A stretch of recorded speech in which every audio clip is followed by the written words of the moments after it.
Bless up for tuning in to Project Chaney. Magic happens when you question everything. Conspirituality becomes reality, weirdness is welcomed, and it's okay to change your mind. Big up yourself.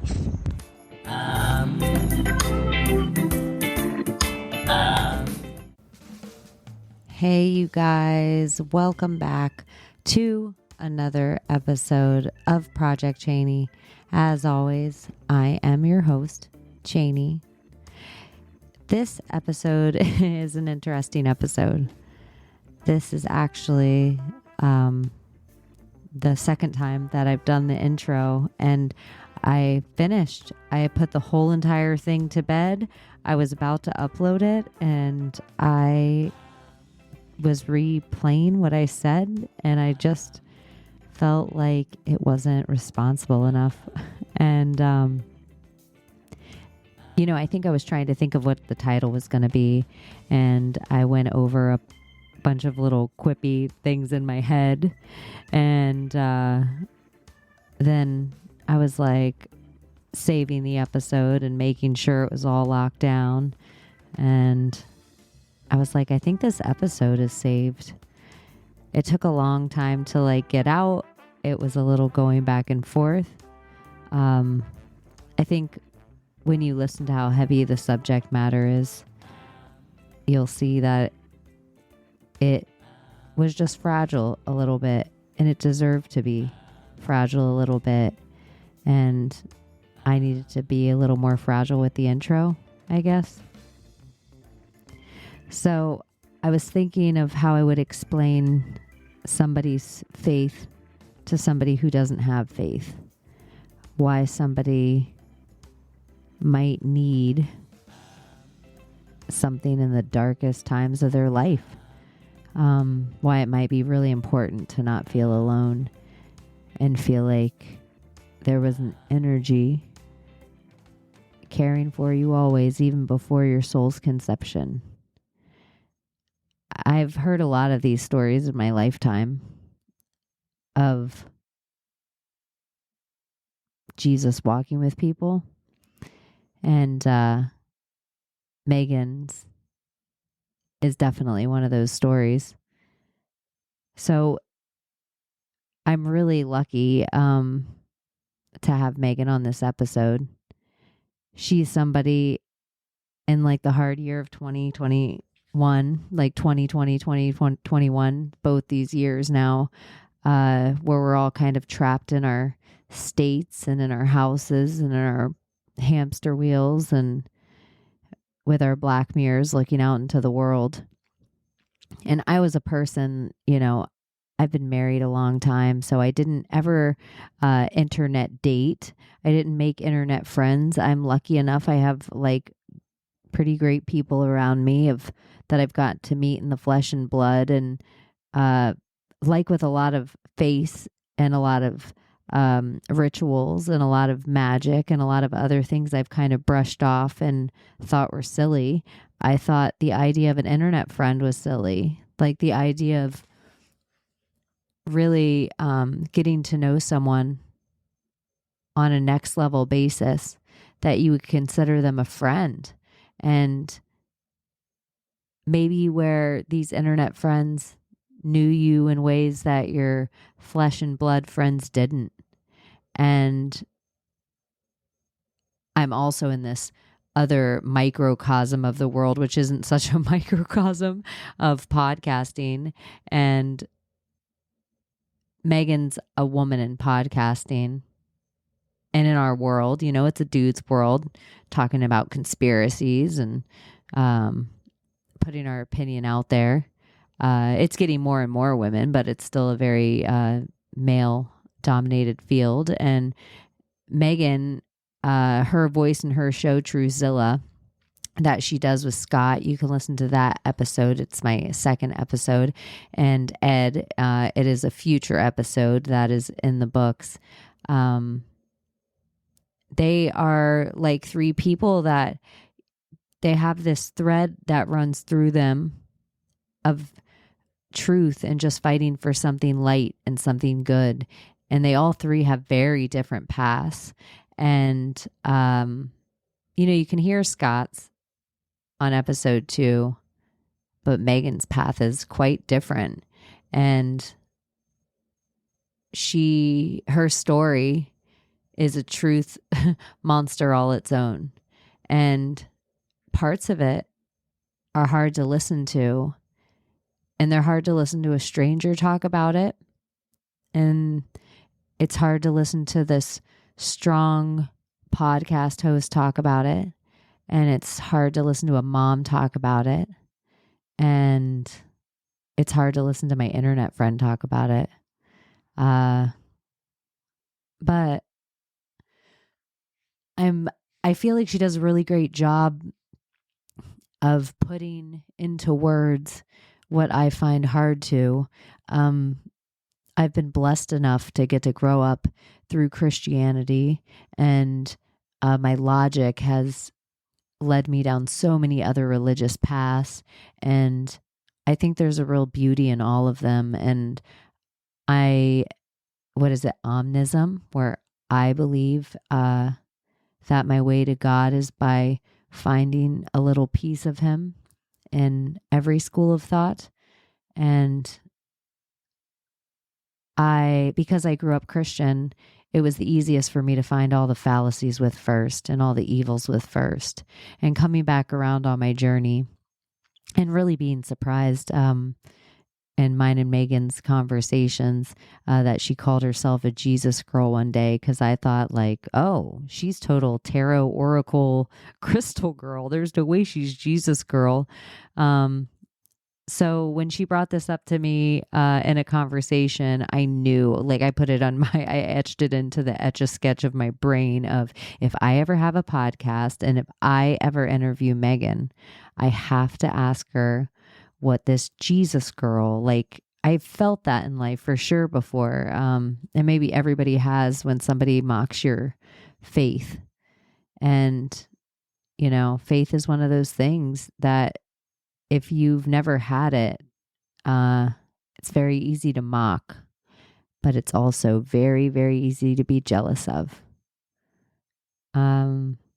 Yeah, you guys can find Truthzilla everywhere. I asked Megan to plug it at the end and she doesn't. I will put it everywhere in the show notes, but I really thoroughly hope you enjoy this episode. I did. And yeah, take a listen.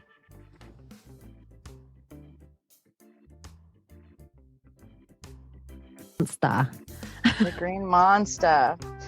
Okay, so let's see. What else? Have you started recording? Yeah, Not but yet? This is all I do. This is how I introduce my Okay. show. Okay. I just say, "Hey, Megan, welcome to Project Chaney." Hi, Chaney.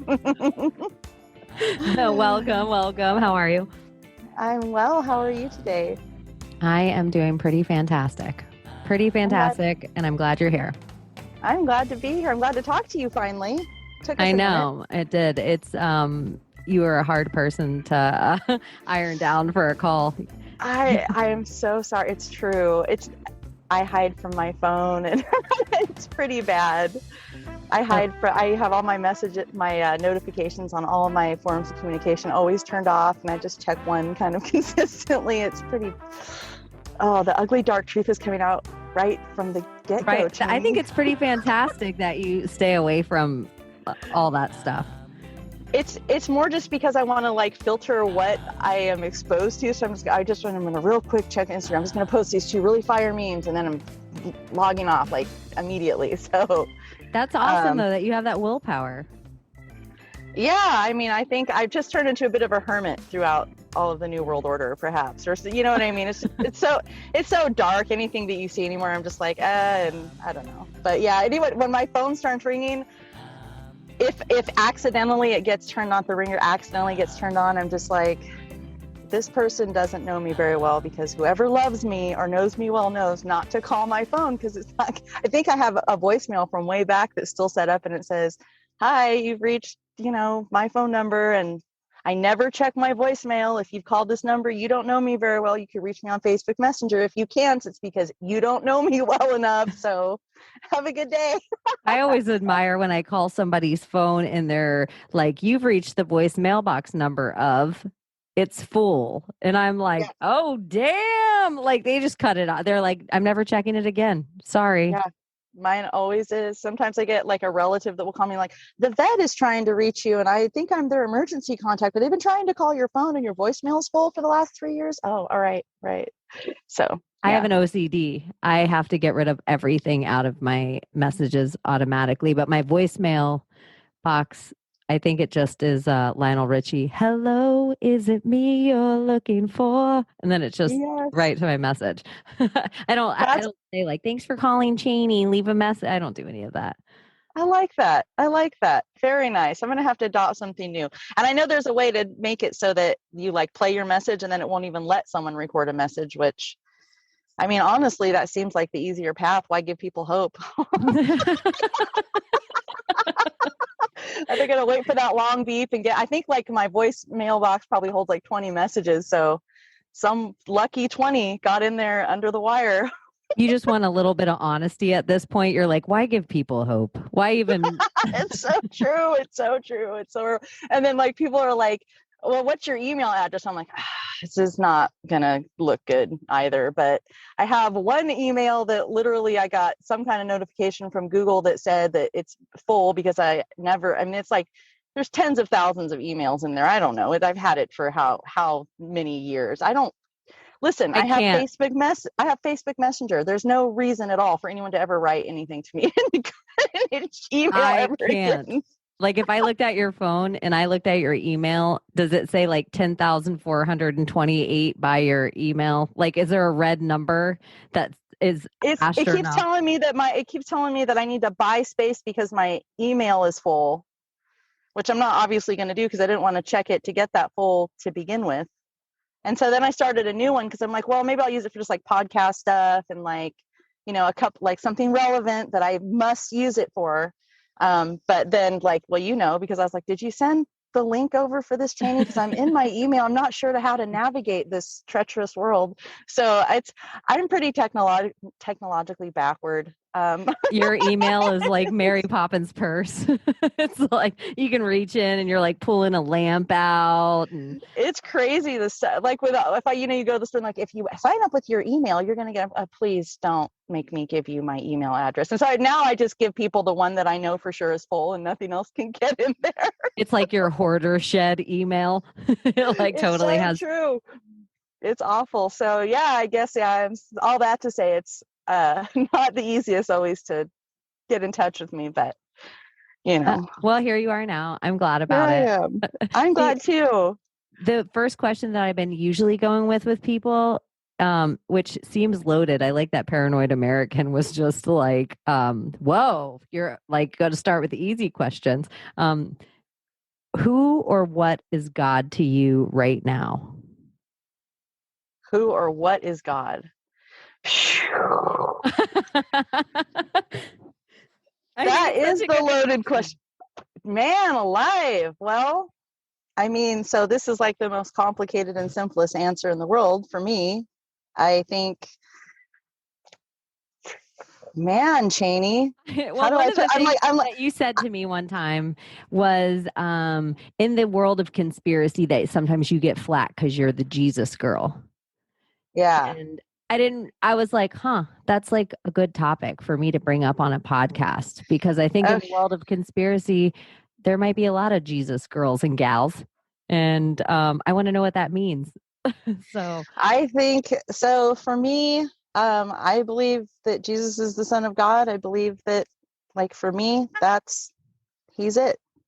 So I say I'm the Jesus girl because I feel like, I mean, with frank honesty, I have had a circle of friends, quote unquote, here in town that are, you know, we all have mutual friends, but I guess that they felt that at times there's been things that I've said on the podcast or truths that I've said about like how, you like in particular, like how like biologically how things run with human beings, that I've gotten that it's, how would your Jesus feel about you, hating, people who are, identify, this way, or, transgender, gay and lesbian community. Like that's been like, I've lost friends over this.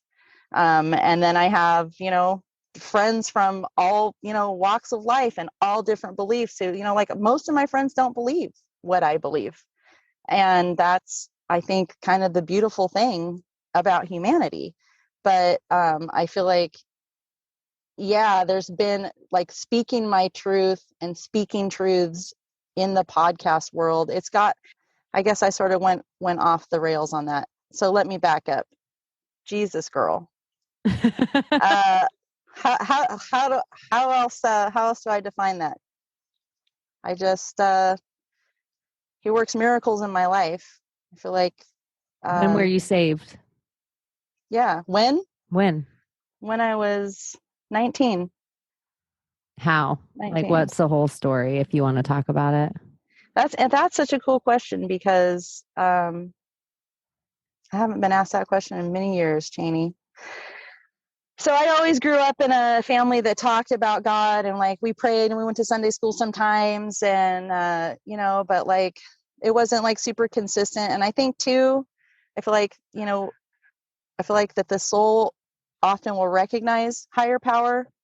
I mean, that's how I feel. But we operate in the world based on how we perceive things, right? We see the world as we are, even though we try to expand our view.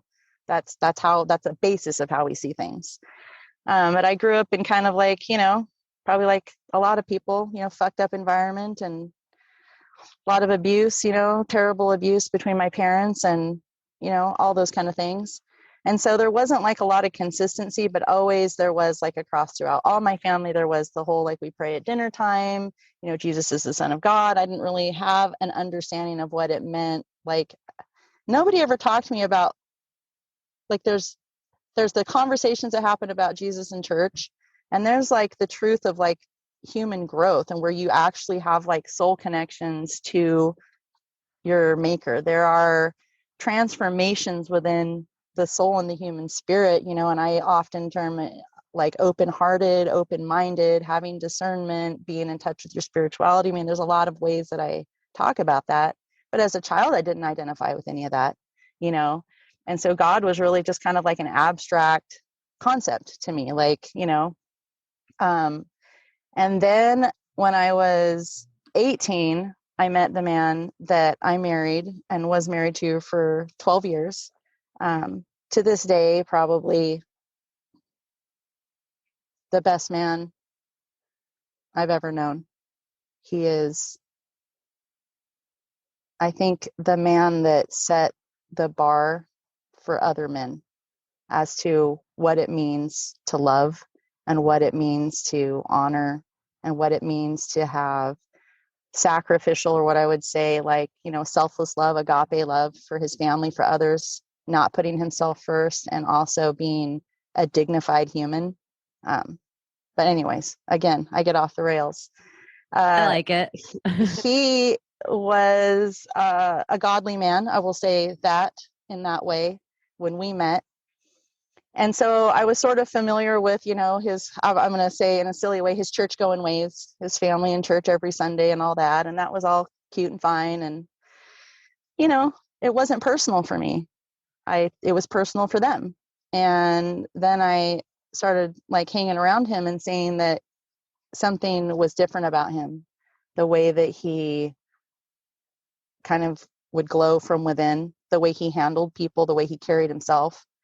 And the longer I knew him, the more I came to discover that he was always, and to this day, the same person, publicly, privately, and personally. And his parents did a really beautiful job, setting standards in place for him and showing him good paths and giving him good opportunities. But he also did a lot of that work himself. I mean, we're all self-made, whoever we end up being, right? So anyways, it was seeing him and kind of how he just interacted in his world. And I wanted to know what that was that he had. What what was different about this light that he had. And I just could perceive it on him. And so I asked my grandparents, actually, who I was very, very close to take me to church here in Eugene, Oregon at the time, actually. So now we're talking, 20 some odd years ago. First Baptist Church downtown. I was going to ask what kind of a church. Yeah. First Baptist Church, big 2-story church. I still remember Pastor Kim. He always had this belt. He was always so well dressed. And it was such a cool church. He always had his belt buckle all the way sideways on his hip. This is another sidebar, but I'll never forget. Like, I always remember like sitting in church and why did he wear his belt with his belt buckle all the way sideways, always to the same hip, always. And he was always so well put together. Everything was pristine. So it obviously was a purpose, but anyways, I won't forget that. But I remember sitting there between my grandparents and kind of feeling like, because I was genuinely interested to know what it was about. So his name was Kevin, what it was about him. Like, what is this that he talks about? What is this that he loves? What is this that he finds value in? What is this that he uses as, to guide his life? So I genuinely, just by a few years, not quite 4 years. Okay. So he was, I think, 21 when we met. So, anyways, I think that was the thing, was really having the open heart. Really having the open mind and truly wanting on a soulful level to understand. And I don't know if you would say it's, God's magic or alchemy, or I don't know how you would term it, but at some point sitting there between my grandparents in this big, beautiful 2-story church with the beautiful windows and all the blah, yes, the beautiful words that were coming, but they didn't hit home for me. It was just like more pretty words. Yeah, I get it. It's all, yeah. Okay. I believe that Jesus is the Son of God. I'm ready to go home.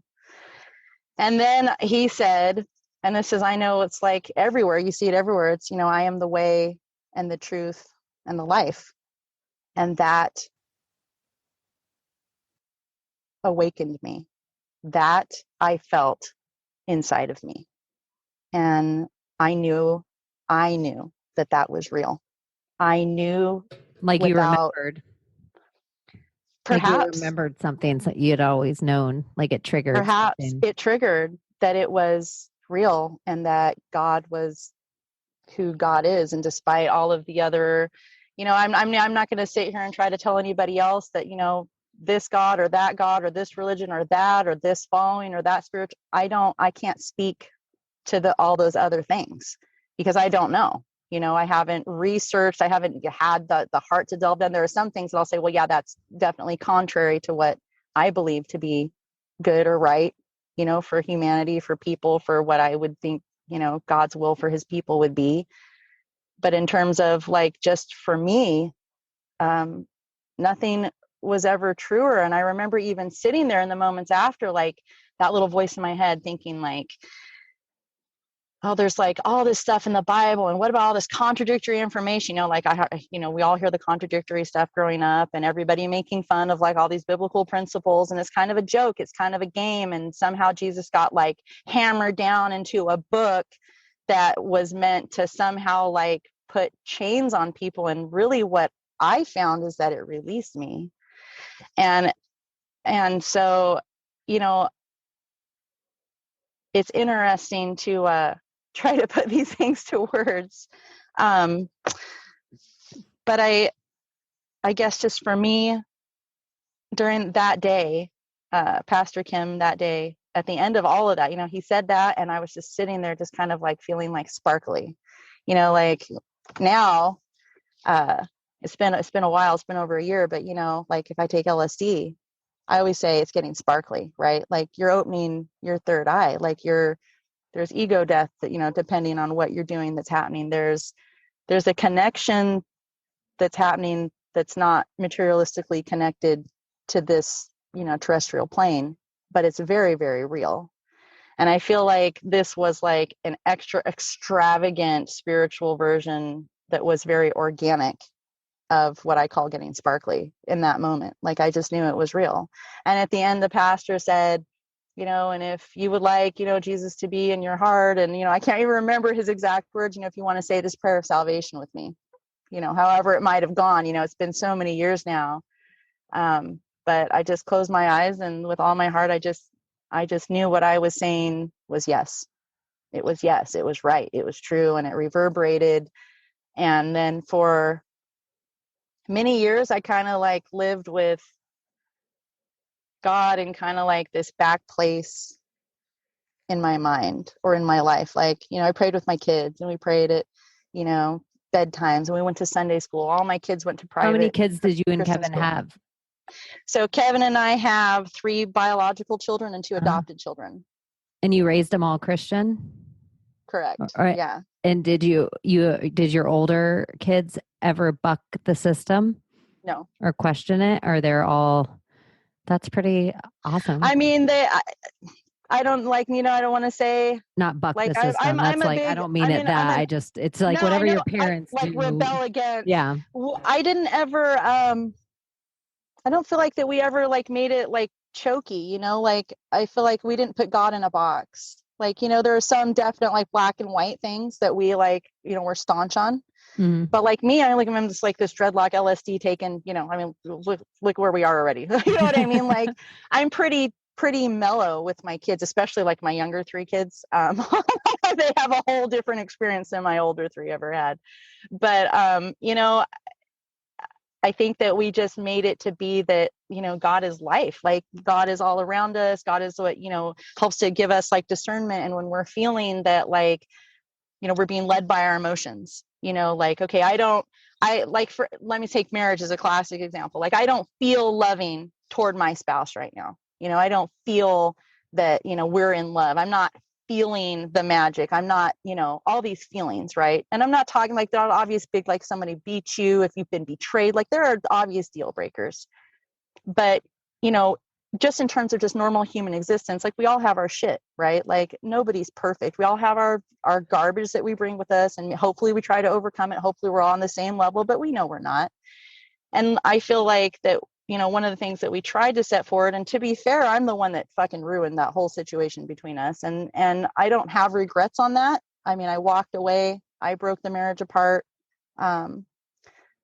for, I don't know, God forbid I hate to say it like that, because sometimes my kids are going to listen to this. That sounded really callous how I said it, but, I feel like that we, God, Chaney, I'll get my mind starts going in a million different directions. I know. I think just like, this is okay. I know the sun shifted. I'm at the park, so it's like, yeah, you're not. I'm like, I just have more questions. I feel like you're like a rabbit hole all of a sudden, and I just have more questions. I didn't want. God wasn't oppressive to me in the way that I was somehow before. You know, His truth was what resonated in me. That I felt like somehow that God was going to be oppressive or like take away my freedoms or like not want what was best for me. There was a mean and spiteful God, or like, I don't know, like I had it's weird to even haven't thought about it in a long time, but I don't feel that that's how we lived our life, how we lived our marriage. And I feel like what I was going to say about marriage is, I mean, ultimately after 12 years, we did get divorced, but, in all of that time, when we didn't feel like we were, I mean, we had one date in all of the years that we were married, one, because we had all these little kids back to back to back. We were doing foster care. He was working 2 jobs. It was like, you know, I was this young mom in my 20s with this huge suburban house. Like we had this picture perfect dream, right? And he really was and still is a perfect, you know, picture perfect man. You know, we're our chemistry is different, right? Like we share a house now, actually. So maybe that's something we talk about down the road. But so that you guys love each other like that. But you know, not romantically. Yeah, you know? I think that's. I always, if you tell me you're not friends with any of your exes, I usually think you're an asshole. I think it really says something good about you if you're friends with some of the people that you've been with, because it means that you were both good people. You just weren't meant for each other anymore, or not Right. And so Right. I sometimes it just is a red flag to me when I hear even if it's friends of mine and they're like, that person I dated is a shitbag and that person's an asshole and that person's a this and that person's a that. And I'm like, you're probably the problem. If Yeah. Red flags. it's probably you. Absolutely. Absolutely. So I just feel like that we always try to just lift each other up. We never cut each other down. That was one of the ways that we showed our children, like, it was beyond our emotions for each other. Like, we tried to show them a higher love based on the best that human beings can do, knowing God in the way that our brains could possibly even perceive him, given this, one book that's filled with this incredible amount of information, but it's like translated from another language, and you have to kind of get into, theology, and, I mean, you and I both go down rabbit holes in other ways. So you know how that can be. And it takes like anything. If you want to know something, you got to get your fucking hands dirty and get into it, and Besides Jesus, who's your favorite in the Bible? Who do you wish had a bigger story? who do I wish had a bigger story? Because I have mine. Tell me yours. I think you should tell me yours. That I need in the Bible. I need the book of Judas and I need the book of Mary Magdalene. Those are the two books that I would have to have in the Bible. And to me, I think Judas is probably the most unsung hero of all time. I think he knew what he was doing. I think Jesus told him he was going to have to do that and that it was going to be the biggest burden to ever carry. But he was the only one that loved him enough to carry it. That's an interesting spin. That's an interesting perspective. I haven't thought about Judas too much, and it's interesting because, yeah, good thoughts. Like, I would just think Jesus would already know he was God. So he would already know how everyone was going to turn out. Yep. So it would be really important to him. Like, if he had his follower, he wouldn't pick his weakest follower to do the hardest job. He'd pick his strongest follower to do that job. That's the hardest job of any of his disciples. Judas had the hardest job, or in my opinion. Yeah. If the whole story, or it wouldn't gotten told in the way that it got told. And here's another weird philosophy that I have about it, which I would really, it's nice talking to a Christian because I don't know how crazy this idea is. If God comes down in the flesh of man, and he's always been, and he always had, he's always been there, and he flooded them once, and they still didn't kind of get their shit together, and he watched him for a little while, and he's like, I got to come down and just see what all the hullabaloo's about. I got to see what these people really have to deal with. So he comes down in the flesh of man, and he lives this whole life, and he lives a whole life of probably, total abstinent on every level. No drugs, no sex, no all levels of love. Probably not abstinent of love. He's probably all levels of love, but maybe in ways that we consider now to be some kind, I don't know. But it's weird to me that God would come down and totally withstand a whole bunch of sect of being human. But I also believe when God was crucified, he would have wanted to be crucified the exact way he was crucified. Like a gun to the head would have been too quick for God. He would want to feel every fucking second of a human death because he's God. Like, that's just one experience he never had before. He's God. He's been around forever. Can you imagine how fantastic that 33 years was for him? How different and lively, and just, he was always around doing all these great things, universes, great waterfalls, whatever he's doing.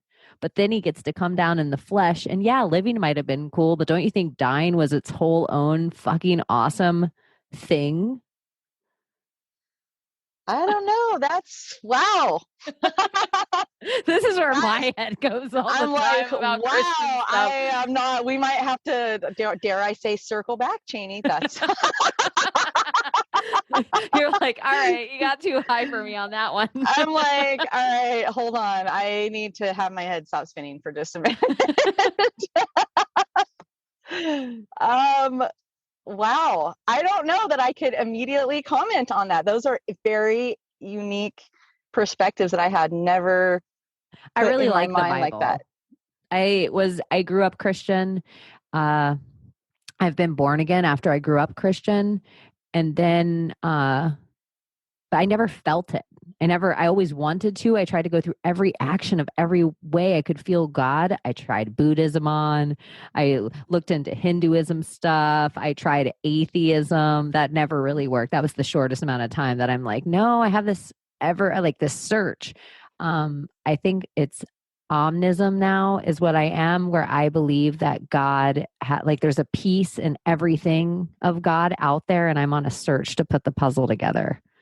Ooh, that's interesting. I'm going to have to go down rabbit holes after we're done with this conversation, actually. You've really opened up some interesting scenarios. Well, Yeah. it's easy to just do I know, Mary and the moon and Helena and Archimedes. Like I know you could, or not Archimedes, Artemis. Wait, Archimedes is the owl from Sword in the Stone. But Archimedes. Yeah, That's Archimedes. it. Yeah.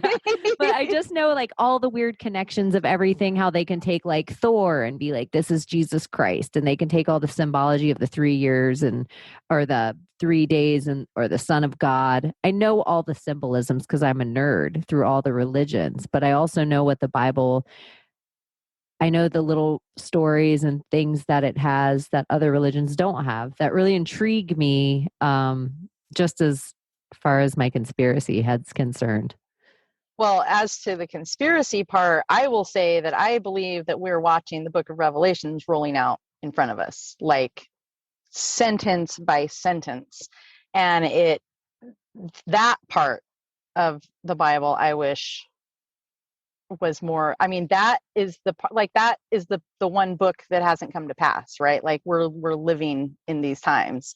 And so when I see what's happening around us, like with New World Order, and I see like the shit that's coming down the pipelines and all the evil in it, like, you know, I know we said ahead, I was like, I don't want to talk about truth or stuff, Chaney, like not even a little bit, but so just real quick.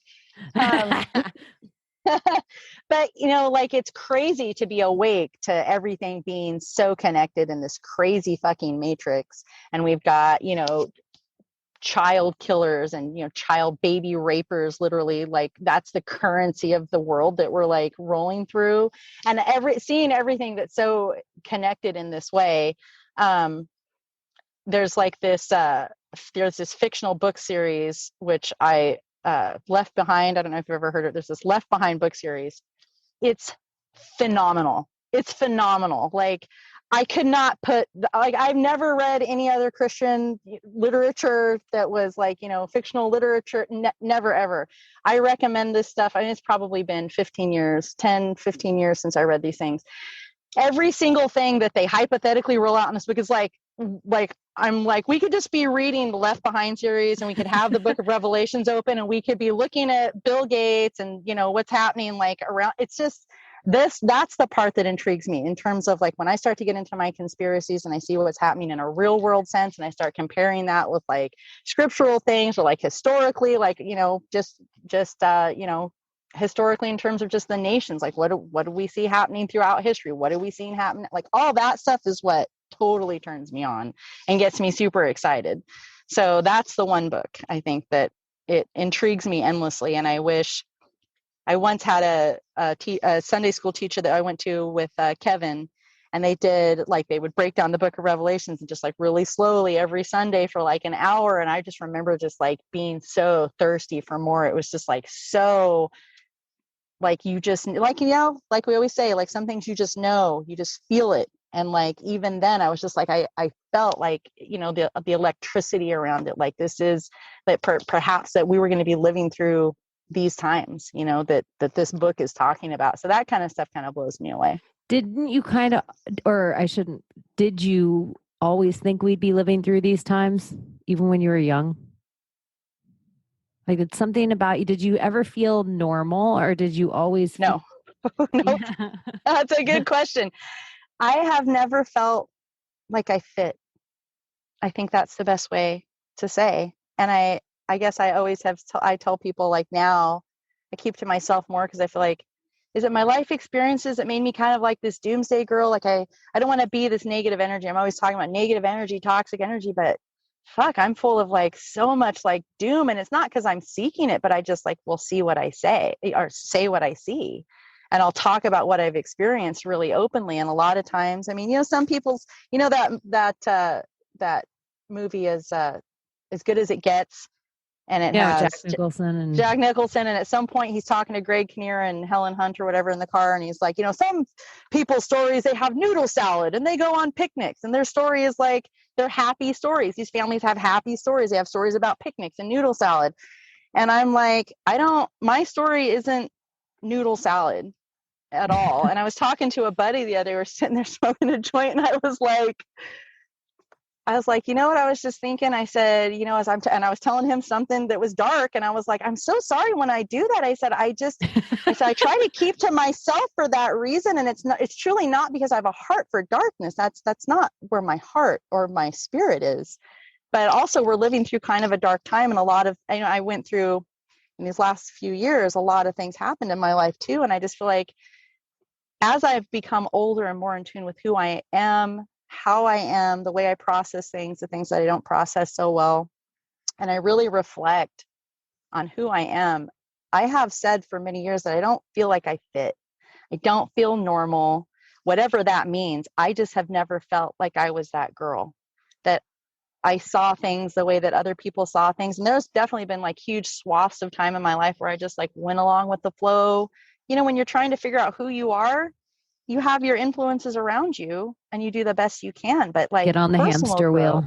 It is personal growth, self-growth. I almost feel like life has to shake you up or break you sometimes before you're able to pull back from some of that running in the wheel and actually have a glimpse at who and what you are, or start to come to terms with that. I don't feel like you're dark at all. I don't get that energy read from you at all. And I feel like that about myself a lot, but I just think it's because I'm not scared to look into dark places. It doesn't frighten me. Like I'm not scared of anything. And I also have just come to the terms, I think over the past few months, that darkness isn't evil. There's totally like difference, like somewhere the evil has taken over the darkness. But it used to be, I think, spirits that were very comfortable and very protective, and the darkness probably protected the light, but somewhere evil hid in it, and then people stopped looking in it, and now the light is polluted by the evil as well, and they're, you know, wearing pope outfits and dressed as presidents, and you know, and so it's like evil's in plain sight now. It used to have to hide in the dark. And so there was only a few people that weren't scared to look.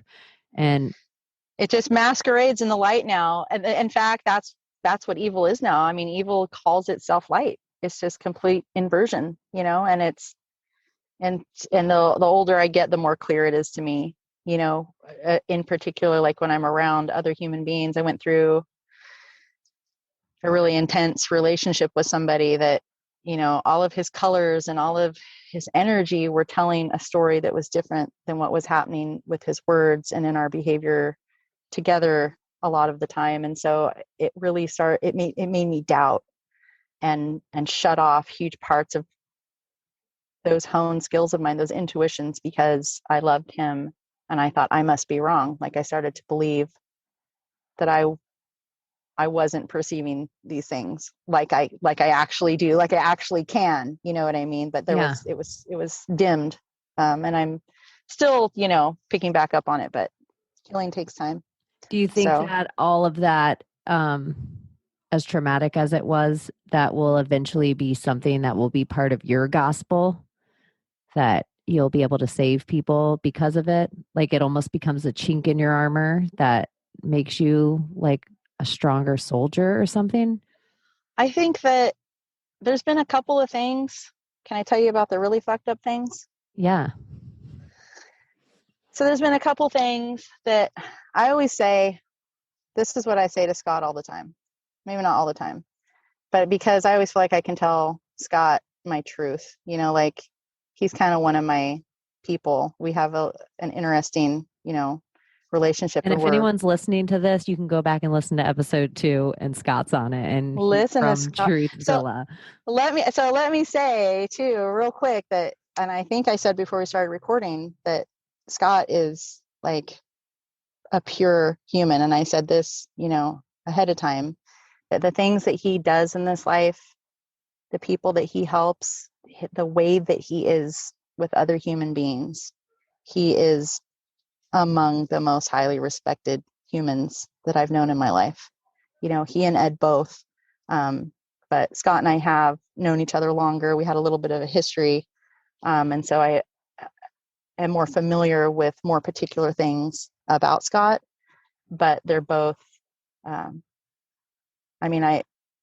am blessed among humans to get to know not one, but both of them.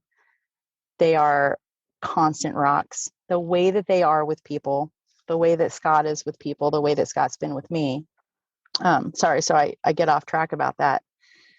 Anyways, they're good men, and they've been good to me. And but what were we saying right before that? Because the fucked up things. I always tell Scott, especially when I'm being an emotional creature, which bless his heart, because I don't know how he puts up with it out of the blue from me sometimes. But I always say I'm a ruined human. I'm a kind of a ruined person. And part of that, I think, is feeling like I never fit. And, there was, my dad built a pipe bomb when I was little, because my mom finally found a way to escape him. And when he found out and he finally started getting visitation with us, he was going to put a bomb in our garage door so that after he took us for visitation, he was going to blow her to kingdom come. Well, he blew himself up. He went to prison. He blew his arm off, blah, blah, blah. Years down the road, there was some connections with him, but how old there was were you? that when all that happened. I think I was 7, maybe. And your parents were split up, and then he was still like in love with her, and if he can't have her, no one will, kind of shit. This is interesting how that rolled over to my adult life, how I saw shit like that is what love is. But so yeah, he wasn't a good man. And was he ever a good dad? I always say I think that my dad loved us in whatever way someone who had his disorders could love. I think my dad was probably a sociopath. And based on research that I've done because of my own circumstance as an adult, and also just years prior, just because psychology was always such a huge interest of mine. What sociopath to you? He lacks the ability to empathize with other human beings.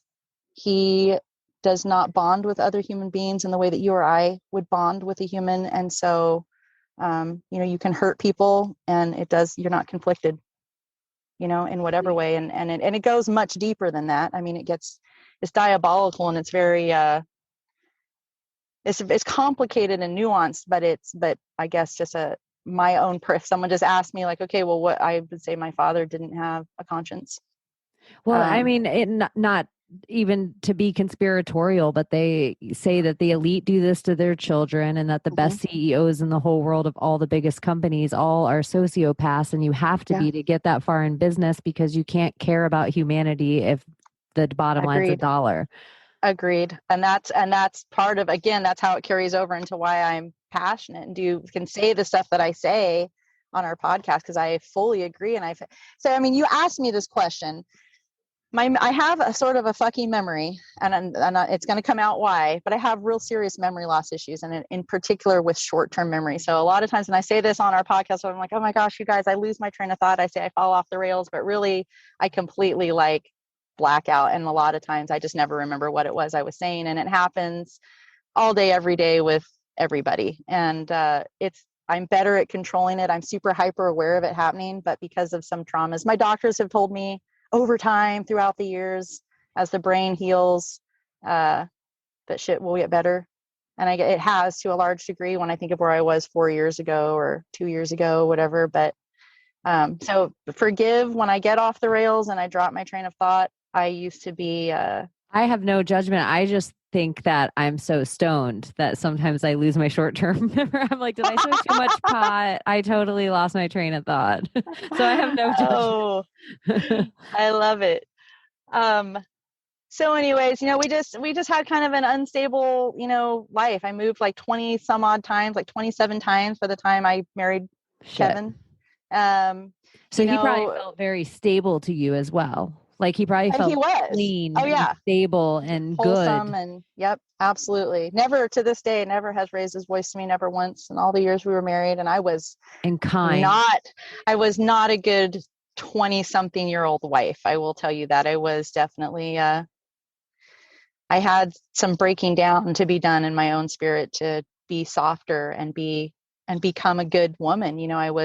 I did my best, but I was a fucking kid, and I came from an adverse background. It's not an excuse, but it is a real explanation, I think, if I were still the same girl that I was then, I could probably be ashamed of myself, but, I'm not. We grow, we learn, I've made amends with him for my, shitty behavior, just, kind of a bitchy, horrible, screechy, yelling, discontented wife, when I had no reason to be at all. But anyway, so all those kind of things happened. And then I had a really super bonded relationship with my mother. And I think probably as the years have gone on, I've realized unhealthily so probably I had like one of those moms that obviously was an enabler because she was with my father. And, how long was he in prison for? I actually don't remember. And no one is still living that would know. So I thought about looking it up, but then I was like, I don't know if I want to open like. Did he just kind of disappear in your life a little bit? For a while, and then he got out and he had a new girlfriend for a number of years, and he abused her much the same way he did my mom, though not to the same degree. And then eventually she escaped him, and he never did have another Her mom consistent was free love. of him. They never ended up getting divorced all the years of their lives. But she escaped him at some point, and they both, kind of moved on about their ways. At some point, his especially after he blew himself up, the stalking. I'm sorry to laugh at that. It's okay. It's been a long time now, and like if we can't laugh on some of this stuff, you're like, that's a deal breaker to me. If you wear Reeboks with tapered jeans or try to blow yourself up in my driveway. That's right. How in touch with you are you with your own psychopathic behaviors before we can go out? Because I had a dad, and let me tell you, I have these issues. So, but anyway, so it was an interesting childhood, and then, my mom kind of tried to live out some of her younger years as like, a mom in her 30s and kind of partied a little bit, which wasn't the best when I already came from kind of, I don't know. At the time, I didn't think anything of it. At the time, when you're living your life as a kid, that's normal. Whatever happens in your household, that's normal. Yeah, I've seen pictures of you as a kid on Instagram, and your energy, and I know all kids are like innocent, but you just seem like you have this energy of like such a sweet, good kid. Like I was an innocent kid. Like when I look at my pictures of my wife when she was little, I know she was just such a nice, good kid. So this is extra, like I was a different kind of kid. Or if I look at pictures of my brother, I know he wasn't a good kid, but there's some kids that I'm just like, oh, they were nice kids. And so this is so extra horrible that not that it should happen to any kid. No, of course. I know what you mean. Seem like such a sweet kid. and honestly, I had an amazing mother. She did the best that she could. She had a horribly abusive husband that she adored. And interestingly, same as with my situation, the reason why she eventually walked was because he was betraying her. And same with me, the reason why I eventually walked was because I found out that I was being betrayed, and that was the end of it.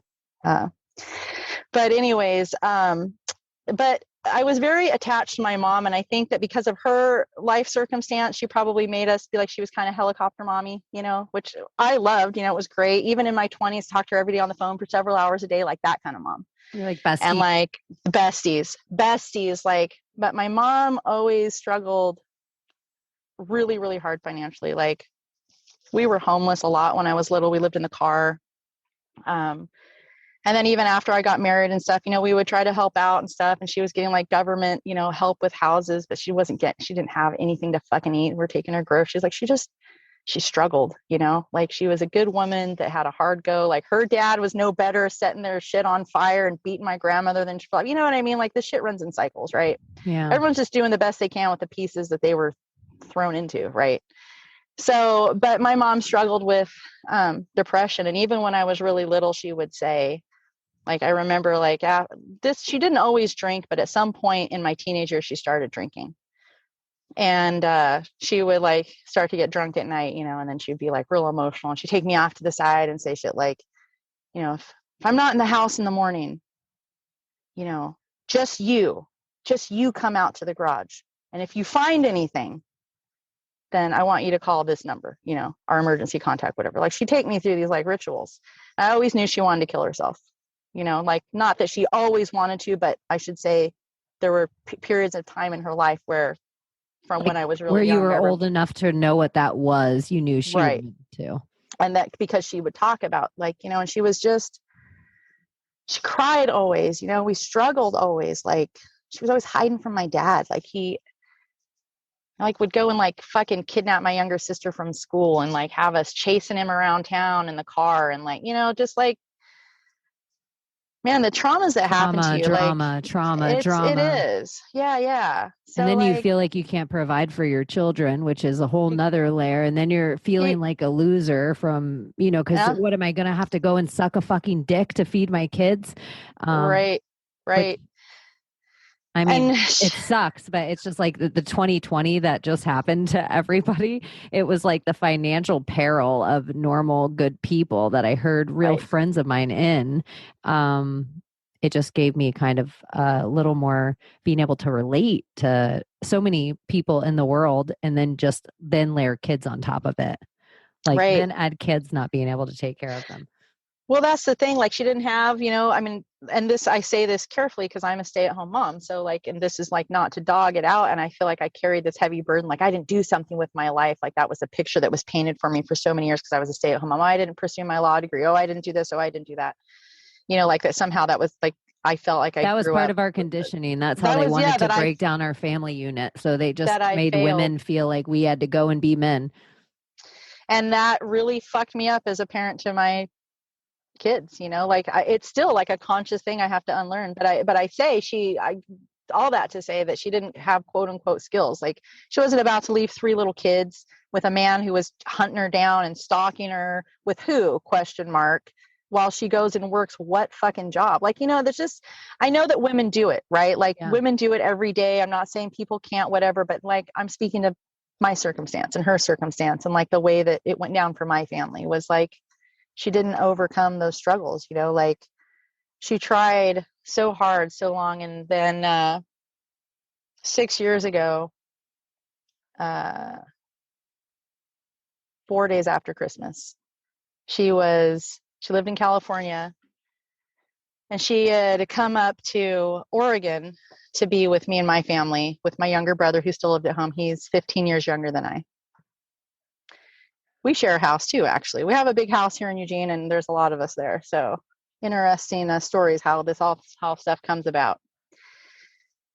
But she came for Christmas and then she hanged herself in the bedroom above mine. So she was visiting you. Yeah. And with your whole family's there and your brother. So all my kids were asleep and my husband had gone to work. And at that time I was remarried. I've been married twice, both to very good men, I will say. John was my second husband. He's actually the one who's talking to help me relocate to Florida, Chaney. That's fantastic. But she had been going through some terrible shit and I knew that she was down. And the night before, she like did stuff that she wouldn't normally do. And now that I'm like deep involved in the whole, like, you know, anti-suicide movement and all that, you know, be aware of the signs. Like now it's so clear. And all that to say, I also have struggled with suicide, you know, thoughts, and I have depression. I've, you know, been a self-harmer. So, this isn't a judgment call, but like as much as people say, you got to check on your friends. Well, that's true. But at no point when I've been suicidal has a friend popping over to my house and keep me company for a few hours or calling every day been what stayed the bullet, the knife, or the pills, right? Like there's something that's broken inside, or maybe it's an awareness. Sometimes I think it happens to people who are hyper aware of all the different truths, like not just what we're talking about governmentally, but like deep psychological truths. Like when you've been through trauma and you start to like see the different ways that people fracture and break, or maybe the ways that we don't come back from it, like, I don't know. If you're feeling like suicidal, if it's okay to say, I know everyone is always scared to even say these words because then it's like, oh my gosh, forever. What is the feeling like of right now where you're not feeling suicidal? Is it a voice in your head that's talking louder than other voices? What is It's inescapable hopelessness. And it makes you feel as if you're not here, it'll be better for everybody else? Or it doesn't matter about anybody else at all. It's just you. I mean, for me, for sure, I've thought about like,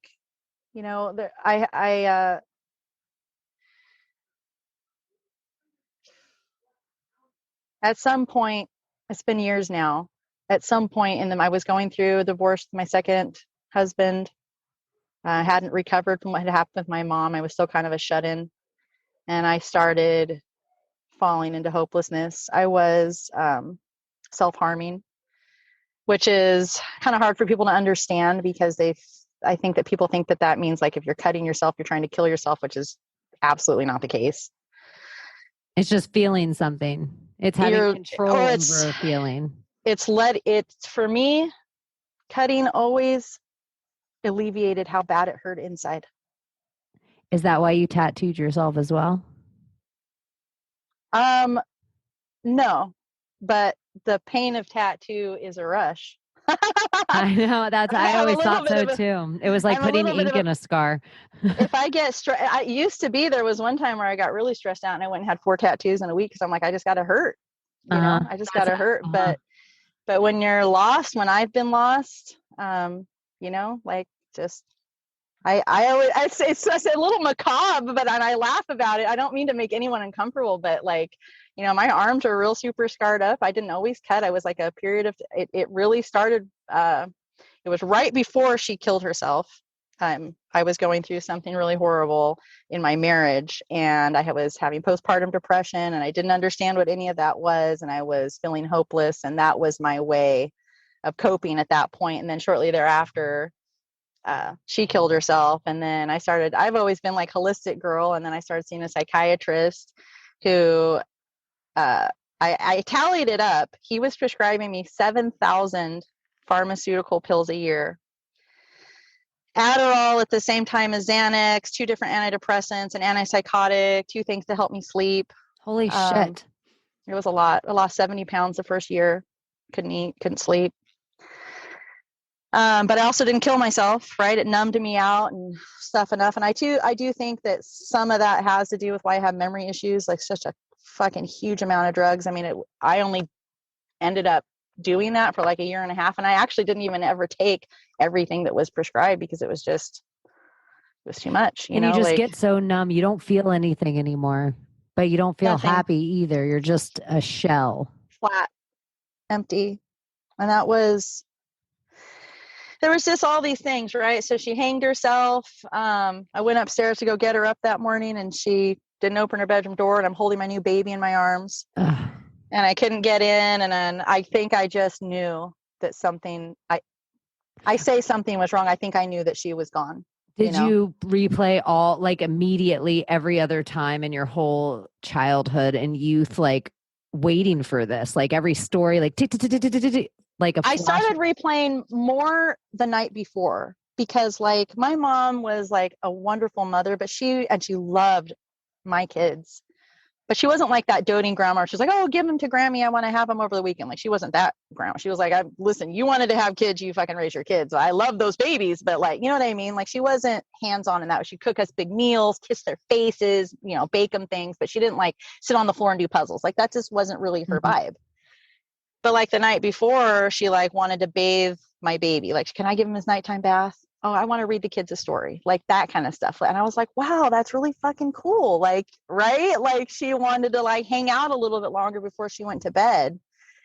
That shit, that morning when I was standing outside that door and I started pounding on it with my fist, and pretty soon I realized that my fist was starting to split open. Like, I was I didn't even realize You were until my turning, knuckles were splitting. Knew, like all your like it, spiritually, like I knew. I had like a little axe there because it was like this outside room. There was an axe outside, and ended up freaking beating the axe off the doorknob. I went into the room, and I swear to you, to this day, I literally felt like something evil pass by me when I opened that door and leave that room. Like that there was a demonic influence, like palpably move by me.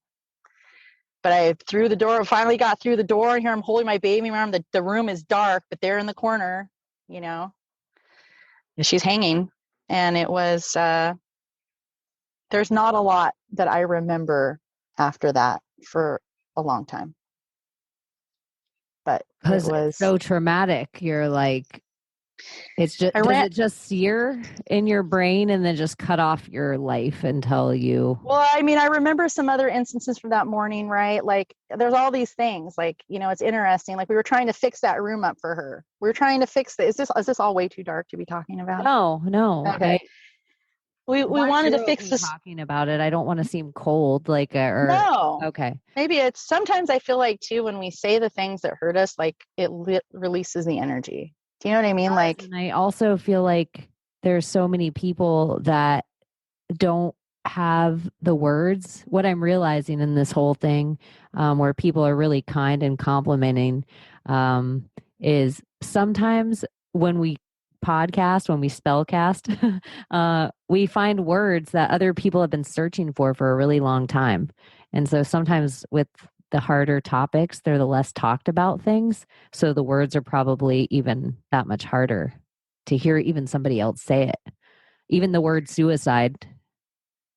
It's heavy. It's a lot. I mean, I have a girlfriend from high school that took her life just over COVID, you know, like it happens all around us all the time. You know, I go to these suicide rallies, or back when we were allowed, and they always have you hold up these beads, right? They'll say, if you've lost, you know, a spouse, you hold up this color beads. If you've lost a parent, you hold up gold beads. If you've lost a child, you know, you hold up whatever, white beads. It's always my hope now, having lived through ugly things, not that my words would be sad, even though they are, but that they would be a roadmap to other people to find light. You know, that you can be at the bottom and be all the way ruined and come back and help people with what you bring back. I have this meme that I posted, and it says, I love people who walk out of the flames and go back in carrying buckets of water for those who are still burning. And I hope that that will be the song of my life, because my story is not noodle salad, right? So anyway, you know, we found her that morning. I ran downstairs, and I will do things so different now, Chaney, had my mind not been completely so fractured in that moment, right? I grabbed my little brother out of bed, 15 years younger than me. Said, something happened to Mom. I regret that. I regret that. He was the only other person at home that was anywhere close to being an adult. And I took him up those stairs with me to find our mother hanging there. And those are things I would take back. I guess I found out years later that I brought my young children outside to my mother on a gurney and said, say goodbye to grandmother. because I guess I wasn't even processing that they would see her again at a funeral, or like I wasn't thinking, like I just wasn't working, Death is like I so just, numbing anyway. I can't imagine like the trauma of that. Like immediate death of somebody, watching somebody die in a hospital bed is trauma. And right. finding someone that is sick or old is traumatic. Finding someone that's maybe suicidal is traumatic. But you weren't planning on any of this in your life at 4 days after Christmas with your mom visiting, and in your life. It wasn't like you were in her house in your youth. It kind of was like, seemed like you were kind of free of that fear because now you're in your safe space where you're like secure. And then that it's weird that she came into that space, but maybe because it did feel, if she was haunted by something, she probably felt safe there and around all of you guys. And I know I get people, I don't know how I think of suicide. I know people are like, it's so selfish and it's all this and it's all that. And I'm like, what if it's like your last time around? What if your last time around, you're like, I decide. I don't know. I don't want to have any judgment, but I also believe that you said a spirit came by, and like Grimes, Elon Musk's wife, she says something. She's not a necromancer. I know I have people that would yell at me for not knowing this, but there's like this spirit of suicide that like gets on people, and there's specific ways they choose to kill themselves. And it's by hanging or pills, because they have to have enough life in the body to jump ship to the next body before death. Yeah. Yeah. I really think I am like all about like the presence of like energies, and like that they move, I mean, I would say that those are demonic energies, for sure. But like, I mean, I've had demonic people in my life, and it's interesting because we think it's monsters, right? We think it's what we see on the screen. And I mean, it is, right? But not the screen that we were taught. And it's interesting that, and I think there's like a meme that I read some years back, and it always stuck with me, but it's like, as a child, I never imagined that all of the monsters in the world would just be other people. They would be our neighbors. They would be the people that say they love us. They would be the people that we said that we loved, Yeah. And because the flesh, that's just the meat suit. It really does house the part that's real within people that the eyes don't perceive. And that's where discernment and like understanding energy comes. But that's not something they teach you in school. And it's definitely not something that was talked about in my house growing up, like, I mean, some of the people that I even know now, when I start talking about energies or witchcraft or the presence of like, like this or that happen, like, I know I'm protected, but that doesn't mean that shit can't trip me up, and I'll talk about this. People are like, oh, that's so what, woo woo out there. I'm like, it's not. Like, you could be a witch for Jesus. It's real. Absolutely. I like it. I like it. I mean, all sorts of witches from all different walks of life. I think it takes all kinds. An alchemist for Jesus, whatever title you prefer. I was thinking an alchemist for Jesus. I can do it. So it was kind of all of these fucky things, right? And then I finally started to come out of my shell. It took a few years. And do you feel your mom with you now? No, not like that. Like I feel her presence or her aura. Or does like she ever give you signs of anything? No. Did she ever leave you anything, or have you ever asked her to? No. Well, you definitely should. You should. I don't know what, like, I don't think I don't have a healed relationship yet with, like, I can talk about it. Like, I definitely didn't used to be able to just talk about it, but like, I chose where, like, we did a natural burial. We didn't want her embalmed. See, this is other traumatized. Like, we prepared me and my siblings, we prepared her body for burial. And so like, we were handling, like, I put myself through all the trauma. I didn't have anybody in my ear telling me this maybe isn't big time. You needed some grounding, somebody to be like, you don't need to do this part. That was when I needed my mom to be like, Megan, fucking snap out of it and like let somebody else handle some shit. But like, to this day, like, she's there was one natural burial place that was local that would take natural burial. Like, I'm sure I could Google it. Oh, I wouldn't Google it. I would duck.com it, or Scott would probably shame me and say to use whatever the new one is. But I don't know where she's buried. I couldn't drive there right now if I wanted to. Like, I couldn't find her. I had two doctors. I had two shrinks. One was the one that was pilling me, and the other one I call very affectionately my Shrinky Dink. Do you remember Shrinky Dinks back in the day? Yes. We like color on the little plastic, put in the oven. It was like magic. Okay. Yes. I didn't get those very often, but I remember getting them once for sure. And I remember those being like the coolest. They were kind of like stained glass, but yeah, not. like, and they would like shrivel. I just remember there was like strawberry shortcake and rainbows and all kinds of cute, like whatever. But anyways, I always had this like fond memory of these. And anyways, at some point after my mom died, I had been on all these meds. At some point I took myself off all those meds without asking my doctor. I just was like, I had a terrible car accident, so I won't even get deep too, because I'm going to go too deep into everything. I had a terrible car accident, and at some point right after, like literally right after that, I was just like, all I am is numb. I don't remember anything. I'm not available for anybody, and I'm not living life, and like it's done. I'm done being buffered, so I just quit taking all the pills. So that was an interesting come down. But I never did really recover from depression, and it got really bad. And then we moved, and I was going through another divorce, and that was really ugly for a while. And I started self-harming again. It was getting pretty bad. And then I like you asked, what does it feel like? I just woke up one day and I just thought, if I had the strength right now, I would get out of this bed and go hang myself from the deck. And I was thinking, but you could never allow your children to find yourself that way. Okay, well, I've got pills. I can take a shit ton of pills. Well, I've got weapons. Well, I've got knives. Well, I've got right. We're creative creatures. We can figure something out. And I called my sister and I said, I'm not okay.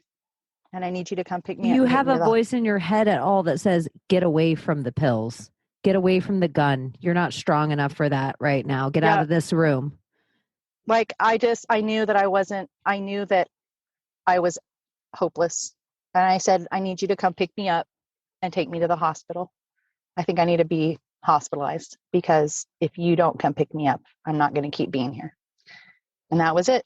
I went to the hospital. I told them that I was hopeless, and they were able to contact probably my old doctor and see everything I had ever been on and see that I took myself off all my meds and whatever. I mean, there had been time passed. It wasn't like a few months. It was like a year or something, time had gone, but I just didn't really recover well. So I was in the hospital, and it was there, the doctor that I had there, his name was Eric, Dr. Eric. I call him my Shrinky Dink, because he never medicated me. He helped me to figure out the proper way without any more toxicity to exit the marriage that I was ending at the time in a way that was mentally healthy for me and safe for me. He helped me to see a lot of things. And one of the most profound things that he said to me, and he was the hospital doctor, and he wasn't taking new patients, but after I got out of the hospital, I came to find out later, it was like, I was there like 8 or 9 days, but when you're in the hospital, you're like, I was willingly there. I could have checked out, but I was there to get help. And I was meeting with him every day and going through group exercises and like actually starting to establish some sort of a baseline, some grounding, some direction. Like, he had me write down goals. Like, what do you need to do to feel like you can make it through your days? What do you need to do to feel successful? What are the things that worry you? When I really could put it down and pinpoint things, that was my compass, So I got out, and he continued to see me. And it was during one of those sessions. And I just said, I'm not normal. I want to feel normal. Like, one, how do I get over the constant, I wasn't the word I used with him, but the ruminating about my mom. Like, how do I move forward? Like, how is that her face in the dark hanging there, not always what I see when I blink? Like, how do I get past this shit? And he said, well, we used to think that trauma was, and he like made this like circle with his hands, and he kind of filled in the whole circle with his hands. We used to think that trauma would like shade like this area of your life in the circle, or it would shade that area of your life. That's what psychologists, psychiatrists used to believe. And now we're understanding that true trauma, it shades the entire region of your life in all of its particulars, from within to without, spiritually out and then back within.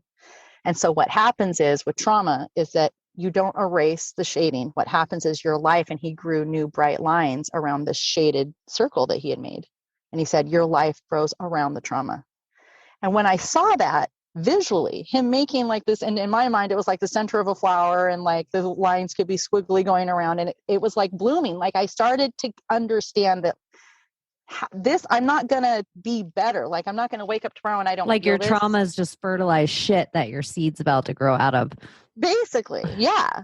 And he said, the other thing he said was, do you ever look at her? Do you ever look at her stuff? And I said, no. He said, well, when you're ready, put a picture of her up somewhere. That's what I suggest. Where it's maybe not like right in your face, like your bathroom mirror, but where you see it when you walk by. When you're comfortable with that, you'll be healing. And it took a couple months. And I didn't go back, actually. I've never been back since that time. A couple months later, I put a picture of her out. It still sits in the same exact spot. I haven't changed it. But I'm at peace with that picture. And it doesn't ever replace your scar, but you can remember her as a living thing again, and right. I think it was. Yeah. Like my situation with my father wasn't nearly as traumatic, and I have my own regrets. Like I tell anyone, if you have anyone dying, get in bed with them. Like just get in bed with them.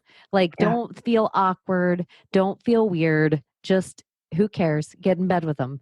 And so it took me a while to put a picture up, and it's like my dad on a scooter in Key West with like a cigarette in his, it's such like a chill, like him. He doesn't have kids that day. He's probably buzzed. Like he's in such a, but it makes me happy when I see it. Yeah.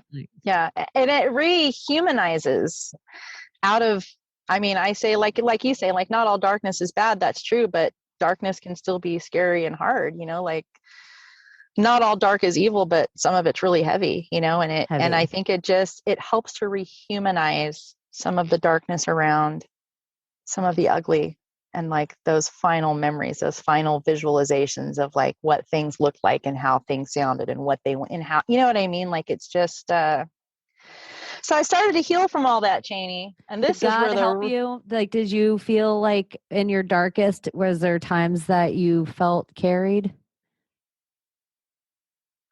Like, the footprints, like Jesus, like there was only one set of footprints because I was carrying you.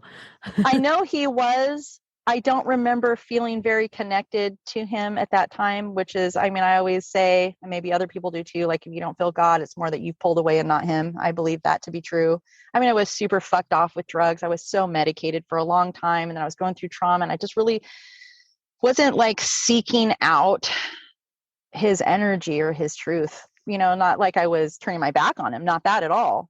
But, and I think too, in the darkest times of seeing that happen to her, I didn't blame God, because some people say I would blame God, it was not that, or that, if God really was such and such, he would prevent it. That's all the shit that people say when they're trying to be helpful, you know what I mean? But I don't think it was anything like that, but I think it was just maybe,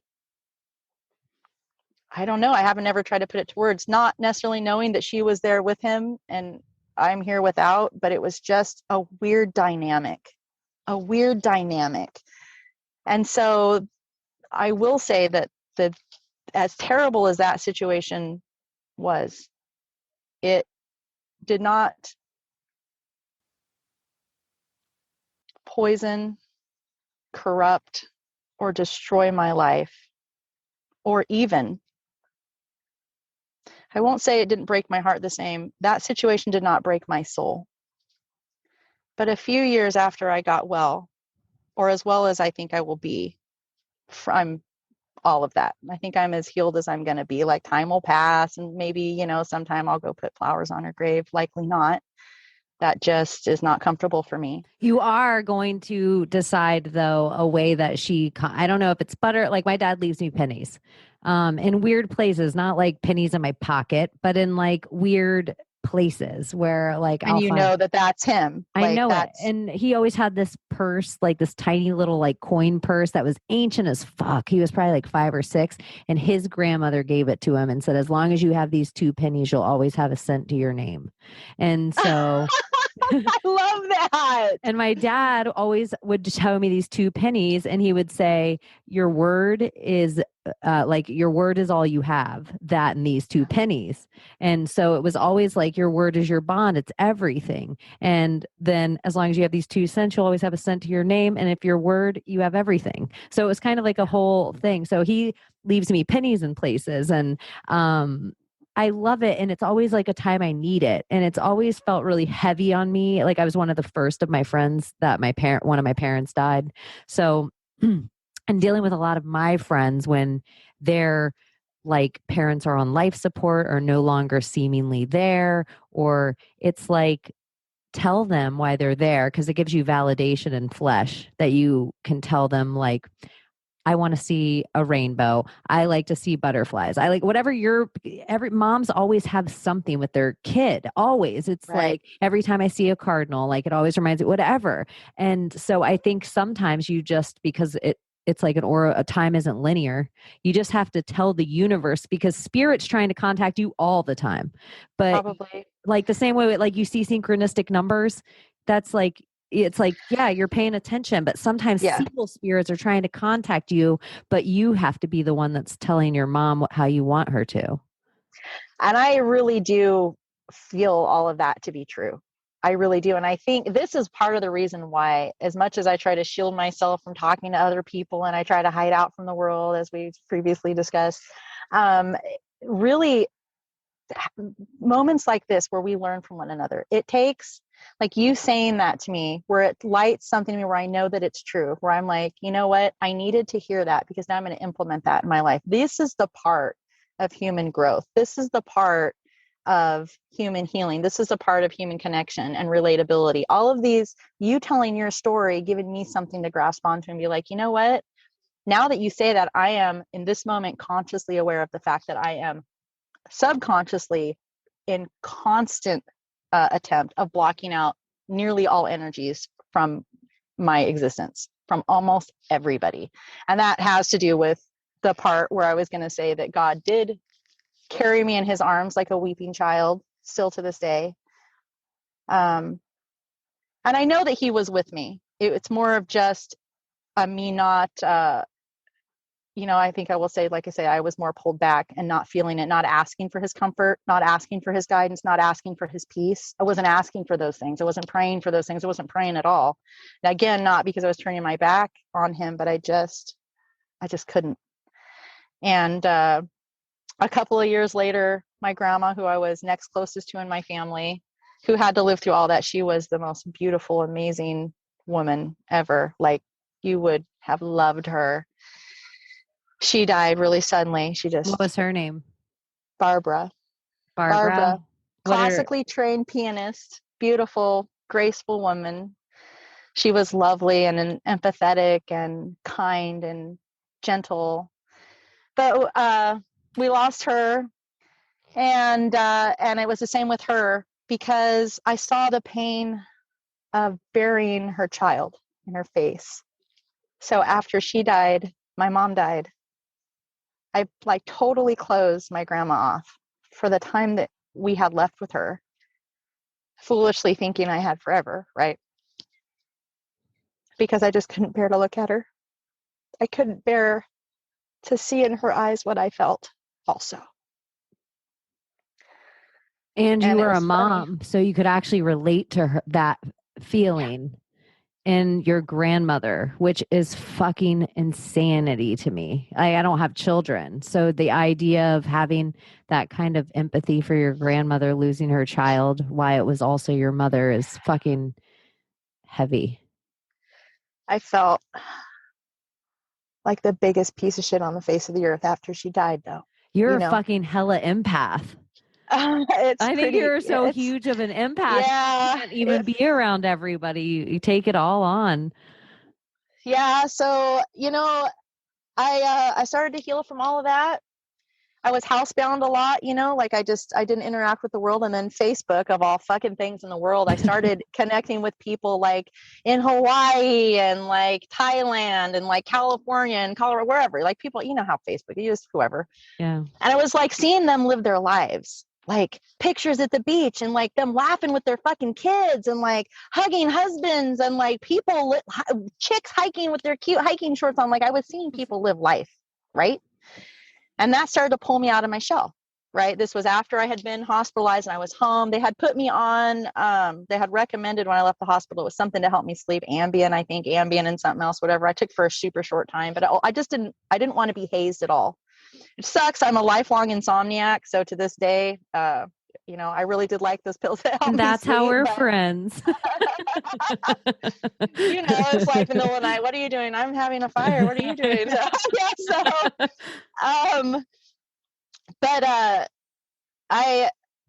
This is a really interesting and complicated thing. And I think I do want to touch on it because it has shaped everything to this point now. Everything's to the needlehead it is now because of what happened after all of those things. I had been free of my marriage, I don't know what, a year or two, year and a half, I think maybe 18 months. And I got online and I met somebody. We happened to go to high school together. You have 6 kids. I have 6 kids, yeah. So I have 2 adopted children and 4 biological children. So at this point now, 3 of my children are grown. One's married. Another one is, you know, lives about an hour away. My other kid, who will be 19 next week, my youngest of my 3 older ones, he's a wildland firefighter. He's doing online schooling for EMT stuff, you know. But awesome. And then I have a 14-year-old and a 12-year-old, my adopted children, from when we did foster care in California. And so they've been home with us since they were babies. And then from my second marriage, we had a little surprise guy, and he's just turned 9 on the 1st of April. So anyway, so yes, I at this point now I had moved from where I was, where my mom had died, in that house we'd moved. We bought a house in Eugene. I was, you know, there with my kids, raising my kids, doing my thing, trying to make my own furniture, trying to grow, you know, I'm not a green thumb at all. I murder everything I try to grow. Thank God it's not up to me to grow weed. I would never make it. So we do not give you that job when we build our society. I am a connoisseur. I will tell you that for sure, but let's not count on me to grow it. So, you know, but I was just doing my thing. I was doing my vibe, and I was just like, you know, I was in, you know, 2 marriages, one not quite like the first, but both good men. But I realize now, as a woman of my age and my experience, what chemistry is. And I didn't have that kind of chemistry in either of my marriages that I ended up having with this person that I met. And he was and is, and I am very careful to say this because I am an overcomer of narcissistic abuse. And for people who haven't experienced what that means, or for the people that throw away that term narcissism, like, you know, you have a vain girlfriend, or people that show too much on the social media and people use it as like that punchline. But it's a real psychopathy, you know, it's a real thing. And so you met somebody online. I met somebody online, and we went to high school together. I didn't really remember him all that well, but I knew that we did. And so there was that familiarity, you know. Did you talk online before you met in person for a while? Like, did you build the intimacy of the relationship before you met in physical? We've talked, I think, for like a week before we met. Oh, okay.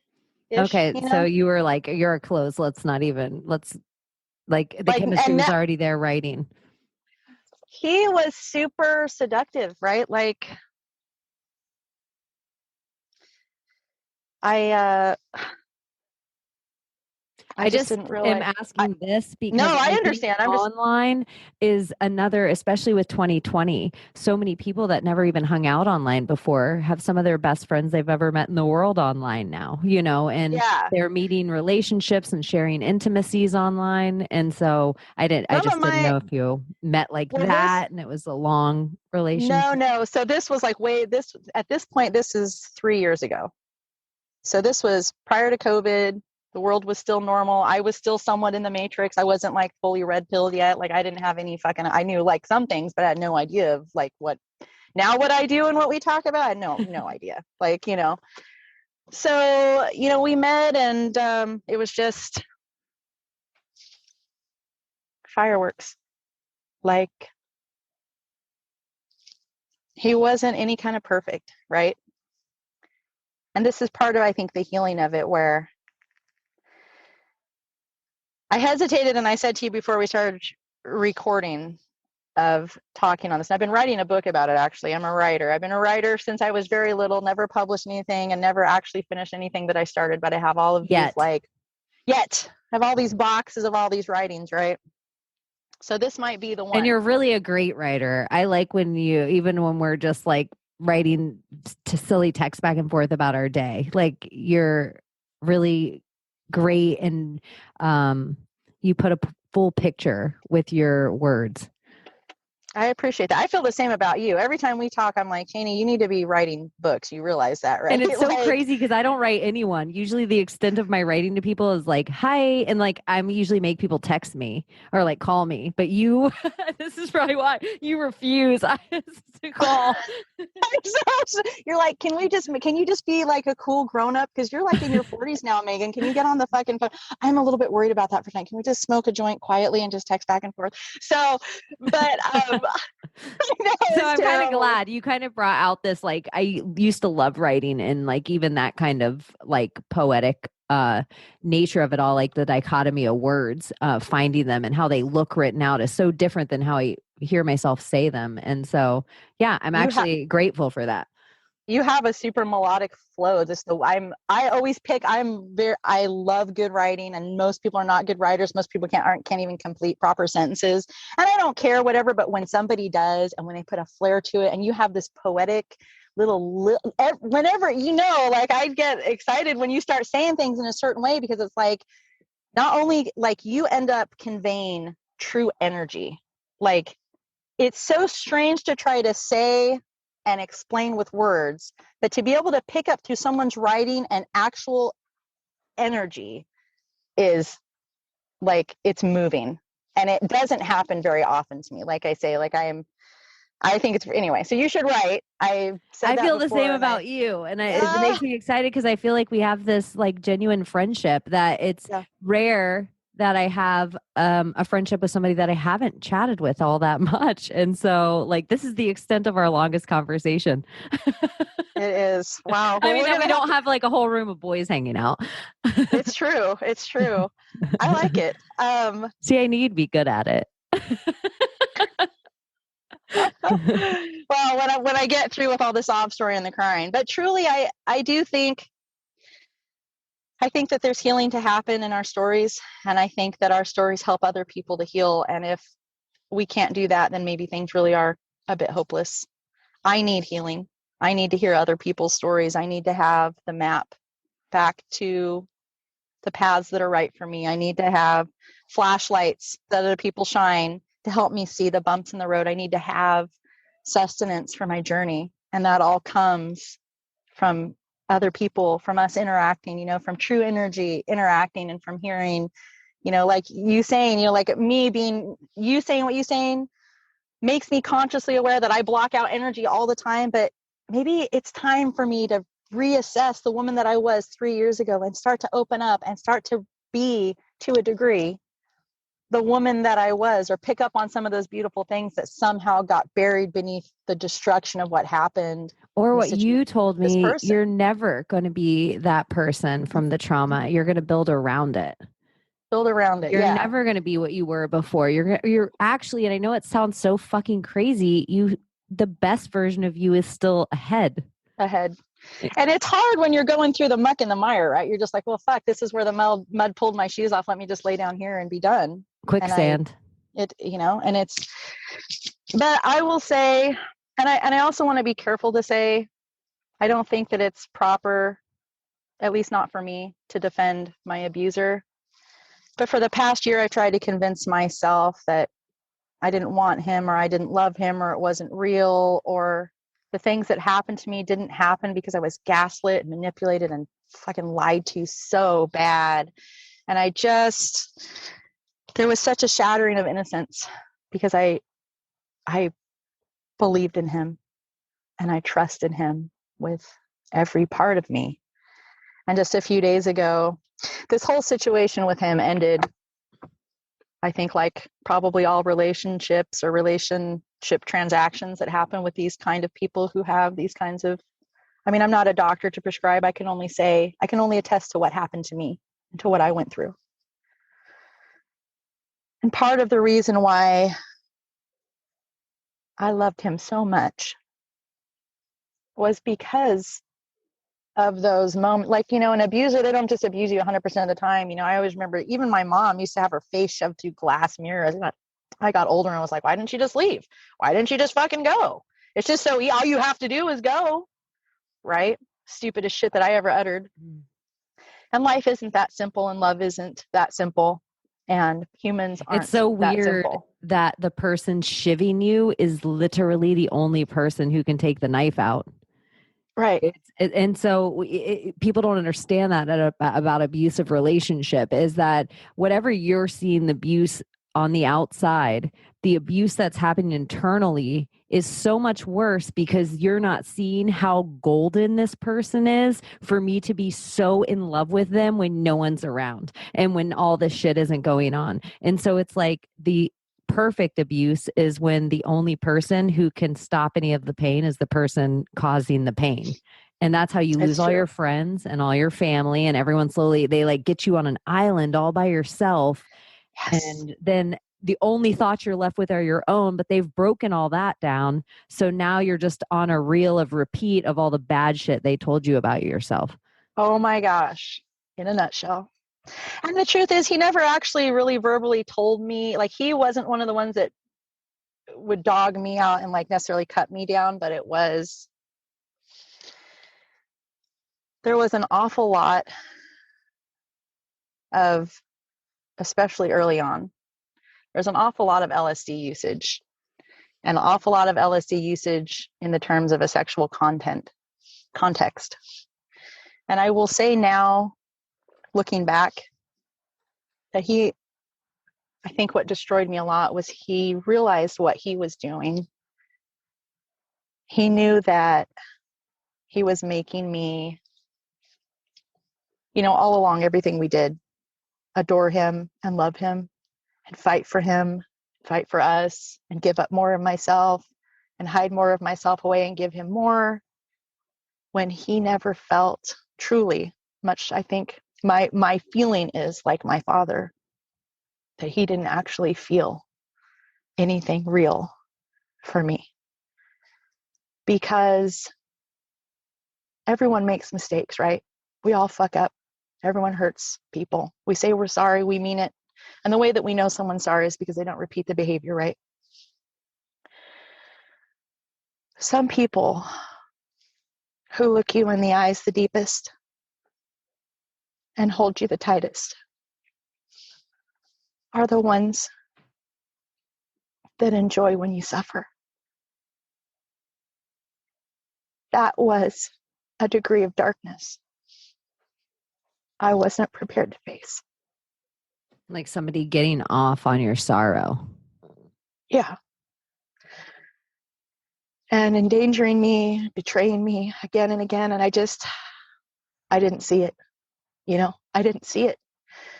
Every time that I saw it and there was a different explanation, or I was gaslit, or like feasting on your real energy, like feasting on your truth energy. Yeah. Which is, I think, why I became so super hyper aware of dark energy over the last few years. And, I, for the better part of a year, so it all ended in a restraining order, which expired 2 days ago. So I'm a little extra emotional this week. Not because I'm afraid that he's going to come like to my house and hurt me, like beat me up with his fist. It was never that. I mean, those kind of things happened between us, but it was the tiny percentage, right? That's, I wouldn't even speak on it, honestly. But he used, the simplest sentence would be, But he used my vulnerability and my innocence and my trust in him, and used consensual sex to rape a much more sacred space inside. And I thought all along that he didn't know what he was doing. I believed he was so broken from things that happened to him, right? He was such the victim. Were so good that you, the same way as bad people project on us, good people project on them. And so you were so good, you were putting what you would do in him, and the way you would treat people in him, and the way you would love in him. And it's the opposite that happens. But good people give like good face to bad people sometimes, the same way bad people like gaslight. You're exactly describing it exactly like that. I mean, and the experience of it, for the better part of a year, I remember every day I would sit, and my oldest daughter said I was only allowed to say it out loud once a day. I wasn't allowed to say anything else about the situation out loud because of it being unhealthy. And my oldest daughter's got some wisdom, right? 19 years old. I wonder who she reminds me of. But I would say, I hope. There was a movie that I saw. I don't remember who said it. It was like Angela Bassett or Whitney Houston. Someone said, maybe it was like in Waiting to Exhale, I hope he catch a disease and his dick fall off, right? I said that every fucking day, tears running down my face. Because there was such a sexual addiction component to what went on between us, which I had no inkling to what that even meant or what that was, right? Like, I don't even know if I fully understand it as I'm talking. Like, you are the only person I've talked to openly like this. I've told my sister some things, but like, just to sit and open roll talk about it, like, I don't know that I fully understand, right? I've spent the last year watching, ASSC Direct on YouTube, Quinn Holiday, he helped me save my fucking life, and like, Spiritual Whistleblower and Narc Survivor, and there's like a few that I listen to and I watch. And I hesitated to talk about any of this because, God forbid he ever hear this. One, I don't want him to have yet another chunk of me, or to know how much he won, right? But whether or not he loved me, it's funny because some of my life coaches say, you didn't love them. Well, that's not true. I loved him. I love him still. I pray to God every day that he never, ever crossed my path again. Because what's within him is an enemy with what is within me. Well, we are enemies in the spiritual realm. And I am weak for his big tears and his promises and his touch on the terrestrial plane. And as complicated and fucked up as that is to say, I mean, I'm not going back. There's no danger that anyone's going to see us with our Facebook pictures up again, right? Like, I know that it's over. I know what day it was over. I've never cried so hard for so long.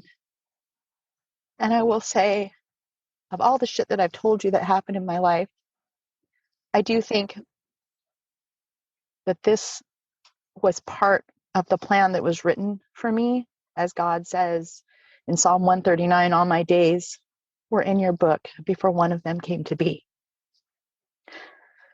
Because not having the noodle salad life means that I can talk about these things with a powerful voice, and someone else who is stuck in the dark with someone who they don't understand, who they're Googling their behavior, who they don't understand why they keep leaving, who they don't understand the tears and the crying with the betrayal, when they're confused about what's happening to them and about how who they are is disappearing. Maybe somewhere along my path, someone's going to look back and say, but she did it. But she fucking climbed back. And that isn't the end, right? If I can love that powerfully. Because I think, 20% of it, the gaslighting, the manipulation, the lying, the cheating, that part, that fucking ruined me, right? But I thought he was fascinating. I never would have left him.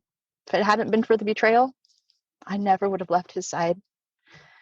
He was, and I can only speak for me, he was my companion in every way that I could have allowed a human being to have access to me. And I would and did do any and everything for him that I could. Your honesty, by the way, does not make him a winner, and it doesn't make you weak. I think it shows like how big your heart is, like the depths of how much you love. And I think your honesty, it's real. I don't think being able to still say that I love somebody and still be strong enough to be like, but they're not good for me. Yeah. I think that fucking loving yourself that much, and as hard as it is for you to say right now, he's the hardest drug I've ever fucking done and the hardest fucking drug I've ever quit. Maybe the most out of all the trauma that you've went through, the biggest trauma. The biggest trauma, hands down. And for you to still say, I love him. I mean, that's kind of what I would think like the Christ journey is kind of about, is that forgiveness and love. That would be the philosophy of Christ if I were to break it down and just put it into a philosophy, to get to a full place of even the Romans beating you to still love them. That absolutely because you realize that someone's behavior, what he did to me in terms of my spirit and my soul and what he took, I know that didn't have to do with me. I know I didn't wrong him, right? Like, I was my best self with him. Probably because I knew right from the start that he was very broken, like I am very broken, and that he'd had a hard go, and something in me latched on to that little spark of vulnerability into all the ways that he had been done wrong. And when demons are in people, it can see light. Like demon doesn't want other demon. Demon doesn't feast on demon. Demon doesn't get off on that at all. Demon only wants light. Demon only wants godly. Demon only wants people that are attached to source. That's what it feasts on the most. It doesn't want fucking darkness in the club at 4 a.m. getting, ass fucked with a big gimp mask on. It's true. Darkness wants inside the happy home and the good heart and I just couldn't see it, right? I mean, it's interesting. So like I said, I went through this whole phase, and especially because it ended with my knowledge of betrayal. And it's interesting, and I say this, and this is part of my creed, right? This is my testimony.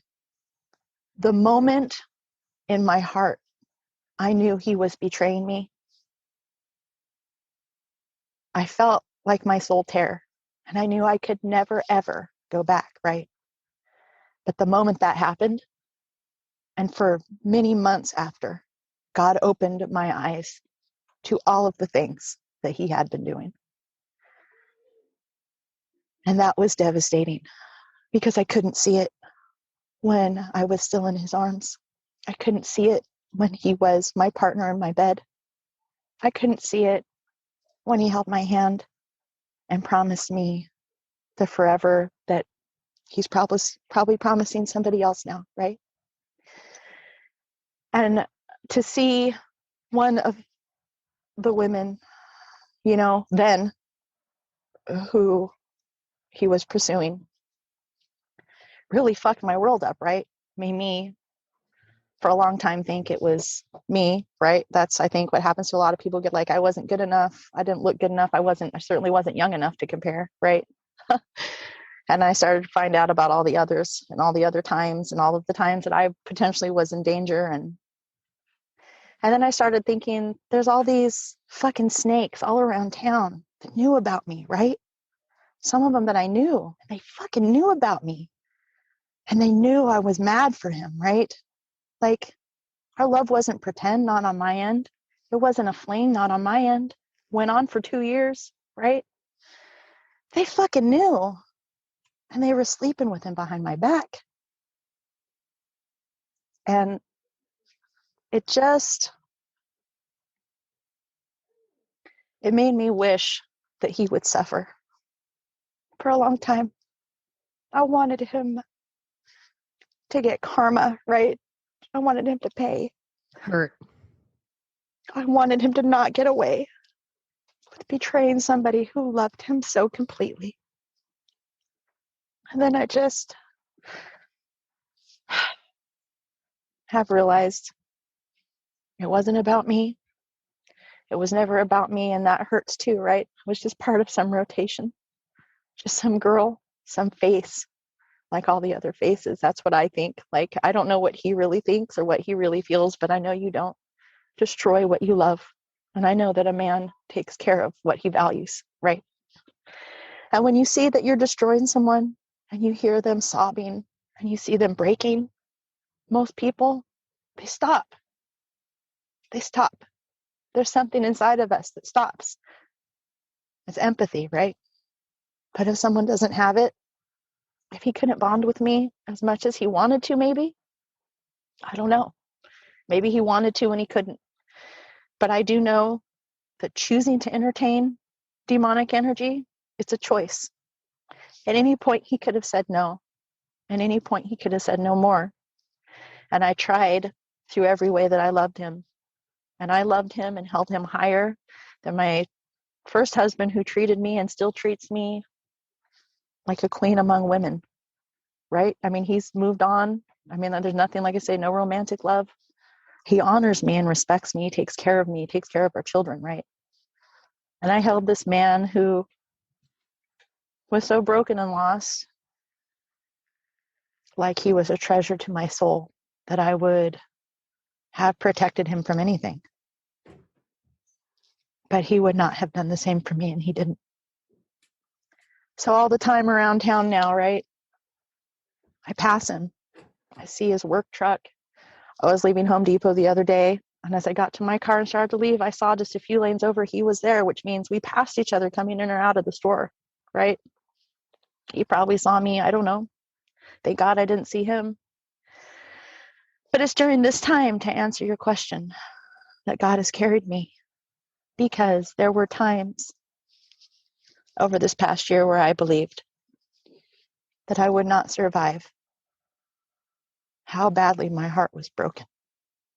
And I know that it seems like a silly thing to say, but I have since read that people actually do die from a condition that people call broken heart syndrome. Mm-hmm. And I really did physically feel. It happens a lot with in nursing homes with the couples that are together like 50 and 60 years, where one of them will die and the other one will die like 3 weeks later, 2 weeks later. Yeah, I thought I wouldn't make it. And for a long time I didn't want to. And then he would have taken not only the pieces of my soul that he took, but then he ultimately would have taken my life if that had happened. I didn't want him to move on or to thrive, and I just sobbed about the women he was moving on with and how he had used me, and everything that I thought was beautiful and pure and magical. He just razed it to the ground. I don't know what his story is with other people, and I don't want ugly things for him in his life. You know, for a while I started to think, I wish everything for him that he has coming. I wish him the same as what he put out. But I don't wish that for him, right? These are all the little stories that I tell myself in my head when I'm spending all this time ruminating about all the things I coulda, shoulda, woulda, when I coulda walked, should I stayed, was it really me? Can I really call out my abuser? Do you even want to say abuse? Does that mean it's over between us forever, right? There's all these fucking conflicting, horrible thoughts.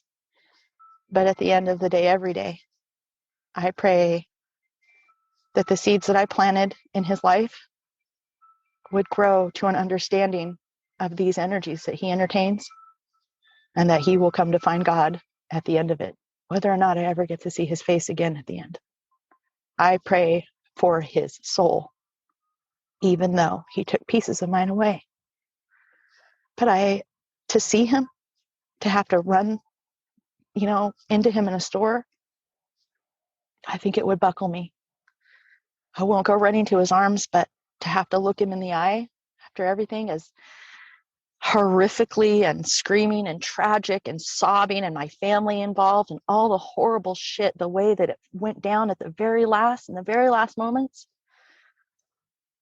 I just don't want to see what else I can survive.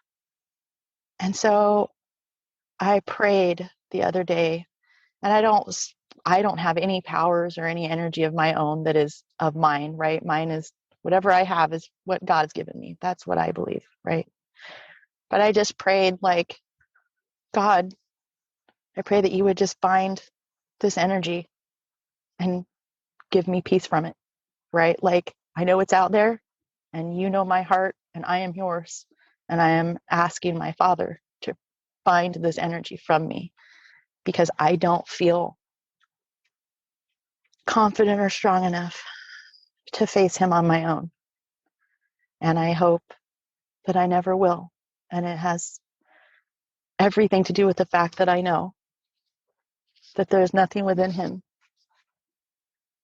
that can be pure for me, because that's not the choice that he makes. And so Isn't for new you. It's like there's no going back to that. Like, you now, with the scars that you have, even if you met him today, there's never doing that again. no. And I'll never be there with someone again either. And I think too, like, I tried to date a little bit, right? There was that moment where I didn't realize I was trying to rebound, but like a few months later, right? I don't even term it that, because this person I very much care for and love and all of those kind of things. But like, it's just not the same, right? And I wasn't healed, and I'm not healed. And I got on some dating sites. I think it was on like Match.com, and fucking I broke down and got on Tinder. That's a shit show, right? I got on a few, and I was just like, all of this energy, it's all the same. All these people, they're all looking like they're feeding their lower selves. They're feeding their darker selves. They're feeding their lower vibrations. And I don't want it. I don't want it.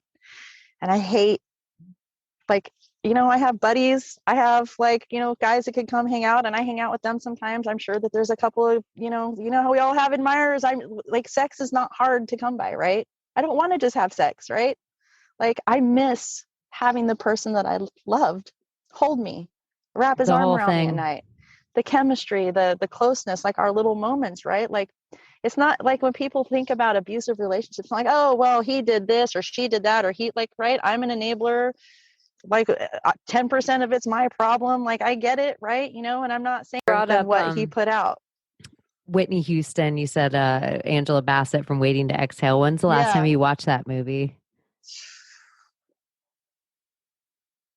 I don't know, what, 3 or 4 years? 4 years? You should definitely watch it again, because I think you will have your exhale, and you're not free of it right now. You're still not, and you're not. Right. But there is that moment, I think, in life, and sometimes it's relationships, and sometimes it's deaths, and sometimes it's fucking COVID-19 motherfucking teen. Hopefully one day we'll all be able to take a collective. But right, I think there's just those moments where you're like sitting, and maybe it's around a fire pit or on the beach, or maybe your family's just around and it's a meal and everyone's around, and you're sitting back and you're looking at your life and you're like, everything's okay. yeah. I'm waiting for that moment where I, like, laugh and, like, and that's it.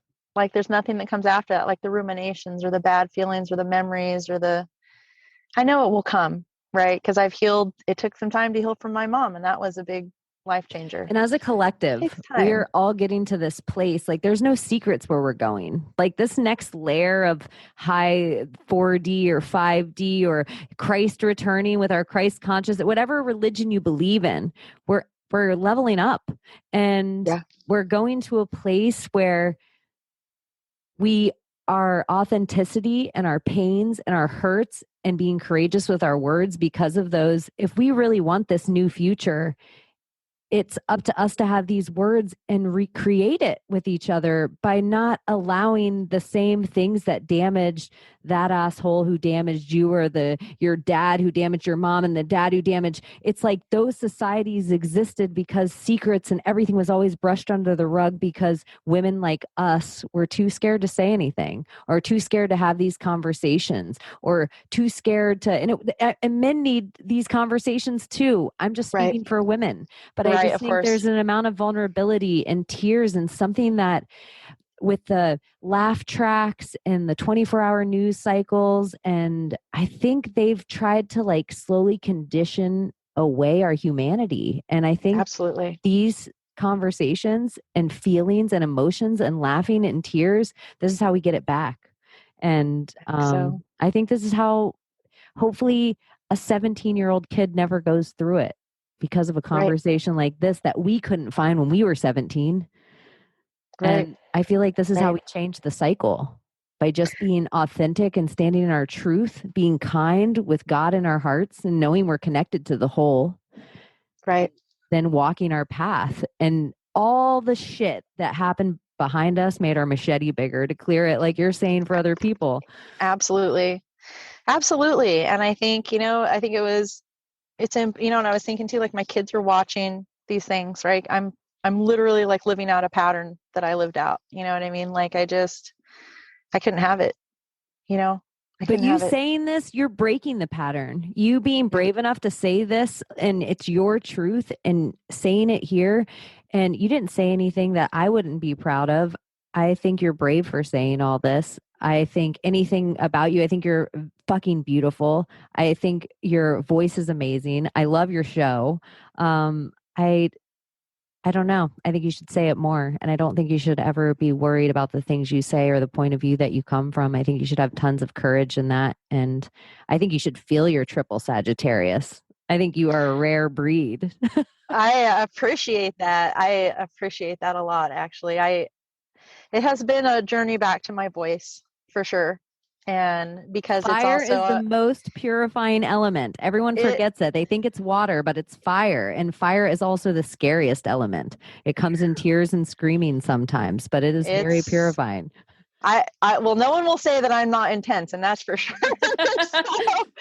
So, but yeah, all of these things led me to Scott and Ed at the Truthzilla podcast, and that's how you and I ended up meeting through the podcast world, right?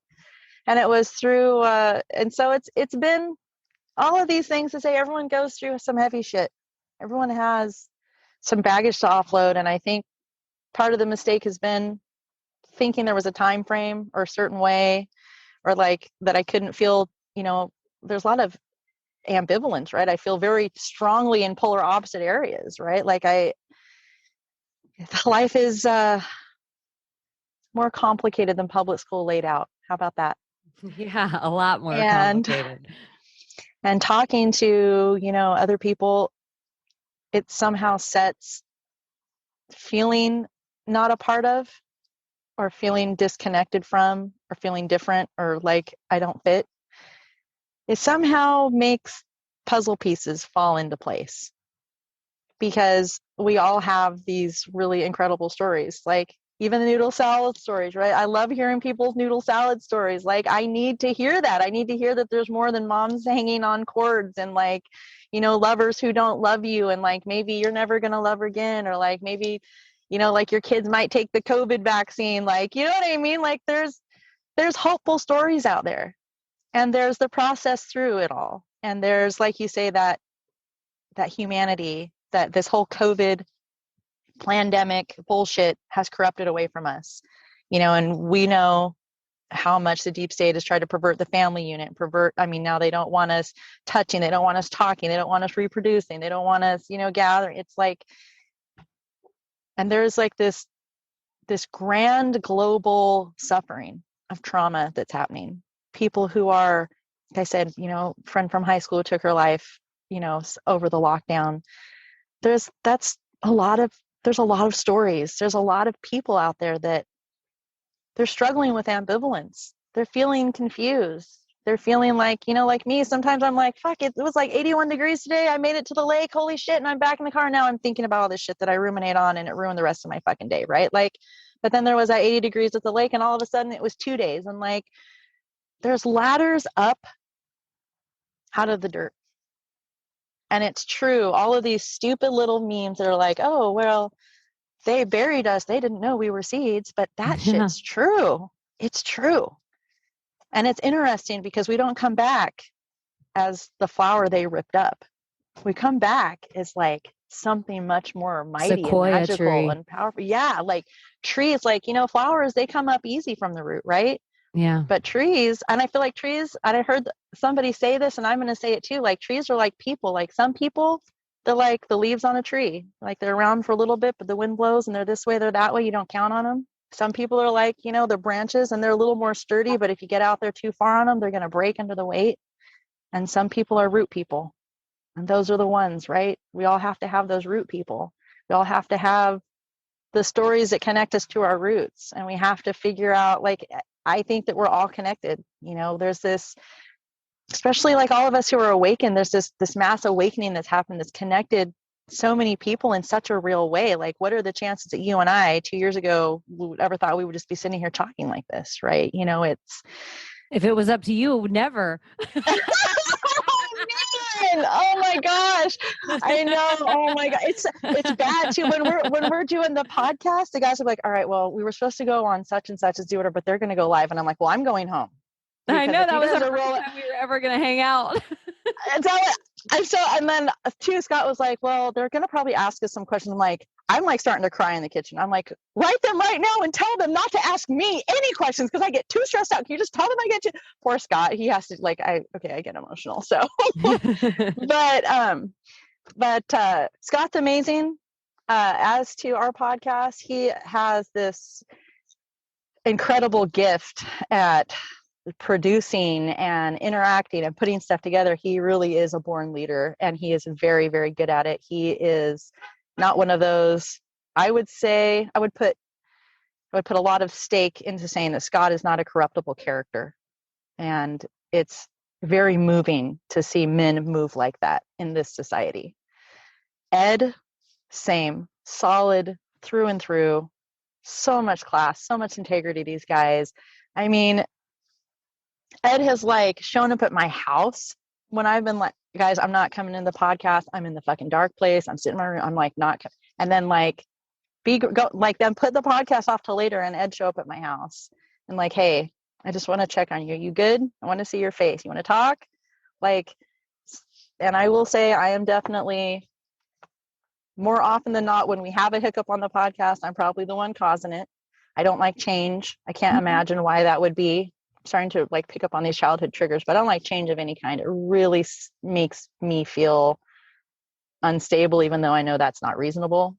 So anytime the littlest thing happens, I tend to like start taking it way off the tracks. And Scott is like trying to like keep me on the tracks, and like I tend to like start getting really emotional with Scott. You have to trust your boys on the podcast. I know. And you just let them hold the reins with that, and they know and respect you well enough. And yeah, I think you guys are doing a good thing over there. I've been doing better about that. Like Ed's the peacekeeper, Ed's Switzerland. So he seems like it. He also seems like he always lightens the like if I'm just guessing, if you guys were to ever get dark, intense, he always, because he just seems like he's charming and funny. I only see the pictures that you guys all put up and then listen to the show, but just like the energy you guys must have off air. It's so true. He really is. I really adore both of them. I genuinely love both of those men. We like regularly, I will tell them, like, I love you guys. I value, I appreciate this. Like, they're good humans. You know, I'm lucky to know them. And the podcast aside, I'm very fortunate and blessed to know these two guys and like have them in my corner. It's really, really unique and cool to have like friends, like legit real friends that don't like, you know, live 600 miles away. You know, when I moved to Oregon, I had the girlfriend I left behind that was in California. You know, I have had, you know, like as you're an adult, a lot of your friendships, they kind of taper down, they get smaller. And I think like having kids, it's harder to meet new people. I'm not clubbing. I'm not like, what do people do in their 40s? I don't know. I think it's pretty unique and special. And Ed always says, like, we're brought together for a bigger purpose, right? Yeah. Like the three of us together, that's a purpose. And so like a Florida studio. I know. Well, I was looking all day at Truth Beach, and then I reached out and I was like, "You're right. That other place I was looking at was pretty close to Georgia, but it's so pretty." And I'm like, I have to drive 5 hours and 23 minutes to get to Chaney. I don't know if I can do that. So I'd have to look for closer to you, I think, for sure. Because that's what I was telling John this morning. I said I was sending him these like houses and these properties out there. And I was like, I don't think I want to drive 5 hours away from the one person that I know. I said, so we have to at least move close to the one friend that I have because I know it's going to blossom over there. So anyway, so big stuff. And I mean, like you were saying how you had friends in Hawaii and friends in Thailand and that's what I feel like with this internet world. I have great people in my real life, like all next to me. I can go across the street and go next door, and I have I'm really blessed. Like I go into my job and I don't have to wear a mask at work. No one wears a mask in my establishment. It is everyone I work with is like pro-American, awesome. Like it's just amazing. Everything about my town, I couldn't say enough. Everybody's good. But in my spiritual like thing I've been on in the last 6 months, I feel like if I didn't meet my online people, I don't know where I would have been. I would think I would have really lost my mind. Like I think I was on the like when my empathy opened up in my heart chakra, I think my logic did not know what the fuck to do to handle it. And I really thought, oh, fuck, I'm going crazy. And if I wouldn't have had online people and vulnerable enough and at my own stages, and also I'm not very trusting. So to be vulnerable and to just, okay, this person, Megan, could be anyone. Here's a really weird thing about my life. And probably a CIA shield, likely. Yeah, totally. It's like she works for Hillary Clinton, probably. Oh my gosh, dirty words. Oh my God. I know, but it's just like I feel really blessed, and we all must be doing something for a bigger reason. And I still don't believe when I watch the news, like the fiasco that they say is going on. Today, this will be the first thing that dates my podcast. Today, Washington, D.C. became the 51st state. What? Yeah, that's a pretty big deal as far as the chess moves of our country are concerned. If you're still, I had not heard about that. Wow. Yeah, that really changes up like voting. It's good for the people of DC because they get treated kind of like a Puerto Rico where they're just a territory. But then DC as a whole has just been a foreign country inside our country for as long as we've been a country. And now it's under the same guidelines for the first time ever as the rest of America. And we still have the fences around the Capitol. No one believes Joe Biden's in the Capitol. I'm like, what is happening? Who even believes he's the real president? I mean, not to go down that fucking rabbit hole, but no, that's why I'm like, you got to come to Florida where we're a constitutional republic. We have a great governor and we have a good president. I like it. I legitimately, I was looking at Texas pretty strongly, and that's where my oldest daughter ended up moving right after she got married. Everyone's just ripping out my heart lately. What the heck? Like, I found out she was getting married 5 days before she got married, and then she left the next day to move out of state. And then like, I'm just like, it's just giving it to you all at once. My friend Matt said, you have to hit rock bottom because then you can kick off. Like otherwise you're just falling. But once you hit rock bottom, your body can do that crunch and then bing, and you shoot up a lot quicker. I'm ready anytime. Jeez. But yeah, so I think Florida is a really good, I was saying today to the guys, to Scott, like, because we always talk about like where we go when we go all, right? The three of us were like, we're a family. During these times with all the division and everything crazy, you got to hang on to your people, right? Like, you know, you got to be with people who are of like mind and who love you no matter what. Like, I don't care, like, outside of harming other people, right? We're talking about like normal humanity, like who really, like, I respect you, I accept you. My friends are my family. Like, your friends are the family you create for yourself. Like, you're born in bloodlines, but then you get blessed enough but I think friends are soulmates in a different way. Like, you travel together throughout lifetimes as well. And you protect each other, and you are different forms in each lifetime. Like, I think sometimes you're siblings, and sometimes you're lovers, and sometimes you're friends, and sometimes it's just a teacher and a student. And it's just, but I think those souls always find each other. Yeah, I think so too. And I see that more now, like more and more, right? All of these things had to happen. And then I had to be alive at this particular time and worry about these. And I'm like, in the place that I'm in, like, here's the thing too, like, I think about like, okay, what's the purpose of everything? Like, I have this little meme where it's someone like walking into the ocean with their clothes on. Like, I think about that like in a joking, sarcastic, I'm just going to, I think honestly, when we first met or like really first became friends, you probably put a meme up like that where it actually took months later for me to verbalize, oh, I think I was really depressed when I was fantasizing about walking into the ocean and being a mermaid.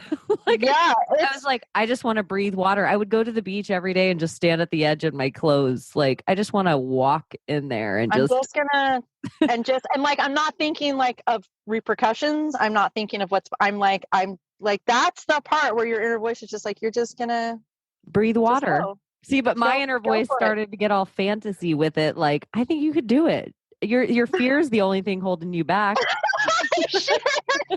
Your fear's the only. You got a fucking tail in there. Get in that water. Yeah, haven't you seen The Abyss? You can breathe that. You breathe it for 9 months in your mom's belly. Walk in. Oh my gosh. Oh yeah. So I totally get it. I totally get it. I think that, but all that to say, I was telling the guys this morning, so I messaged them a couple of pictures of these properties and a little place that I found, and we talk about like, okay, well, where we end up, we're going to try to all end up, because we want to build a studio together, you know, and still, like, you know, we have these plans and these dreams and these goals and things that we're going to accomplish, but we want to stay together and not lose that unity. So anyways, Scott's like, yeah, I was like Googling jobs, and like, I think like 30 minutes, I don't remember what tip, but like 30 minutes from you. And then I was like finding property, and when I was talking about Texas, I really didn't have like any kind of light inside for it. I'm like, well, it's warm, it's cowboy hats, all right, maybe I'll meet a cowboy in some years. I don't know what the hell's gonna happen in Texas, right? Like, maybe I can grow some shit. But now, like, when we started talking about Florida, when I really actually like legitimately started like looking at properties, I was like, hey, you guys, I'm like, I actually have like a light in my spirit about this. Like, Florida feels good inside me. Like, I feel like Florida feels good. And that's a crazy thing to say, but since we all understand energy, like, so Scott's like, yeah, I looked and I found, you know, they've got, you know, a job like not too far. And then, you know, and so it's not what you know, it's who you know. I know people in every industry. And I know good American patriots in every fucking industry. So people that think like we think, that are fighting for freedom and are putting their money where their mouth is and showing up at city halls and fighting school boards to make sure kids can go back to school, fighting school boards to make sure kids don't have to wear masks all the time. And everywhere in Florida isn't perfect, but it is a constitutional republic. So each county is ran by the mayor's specifications, and that is how everyone should want the entire country to run. That's how it should be. And because some places are going to be different, like your county might just have a water shortage that my county doesn't. Let's take the pandemic off of it. Like, there's a lot of ways that things need to run. And Texas, I think politically, with the Joe Rogan, the Elon Musk, the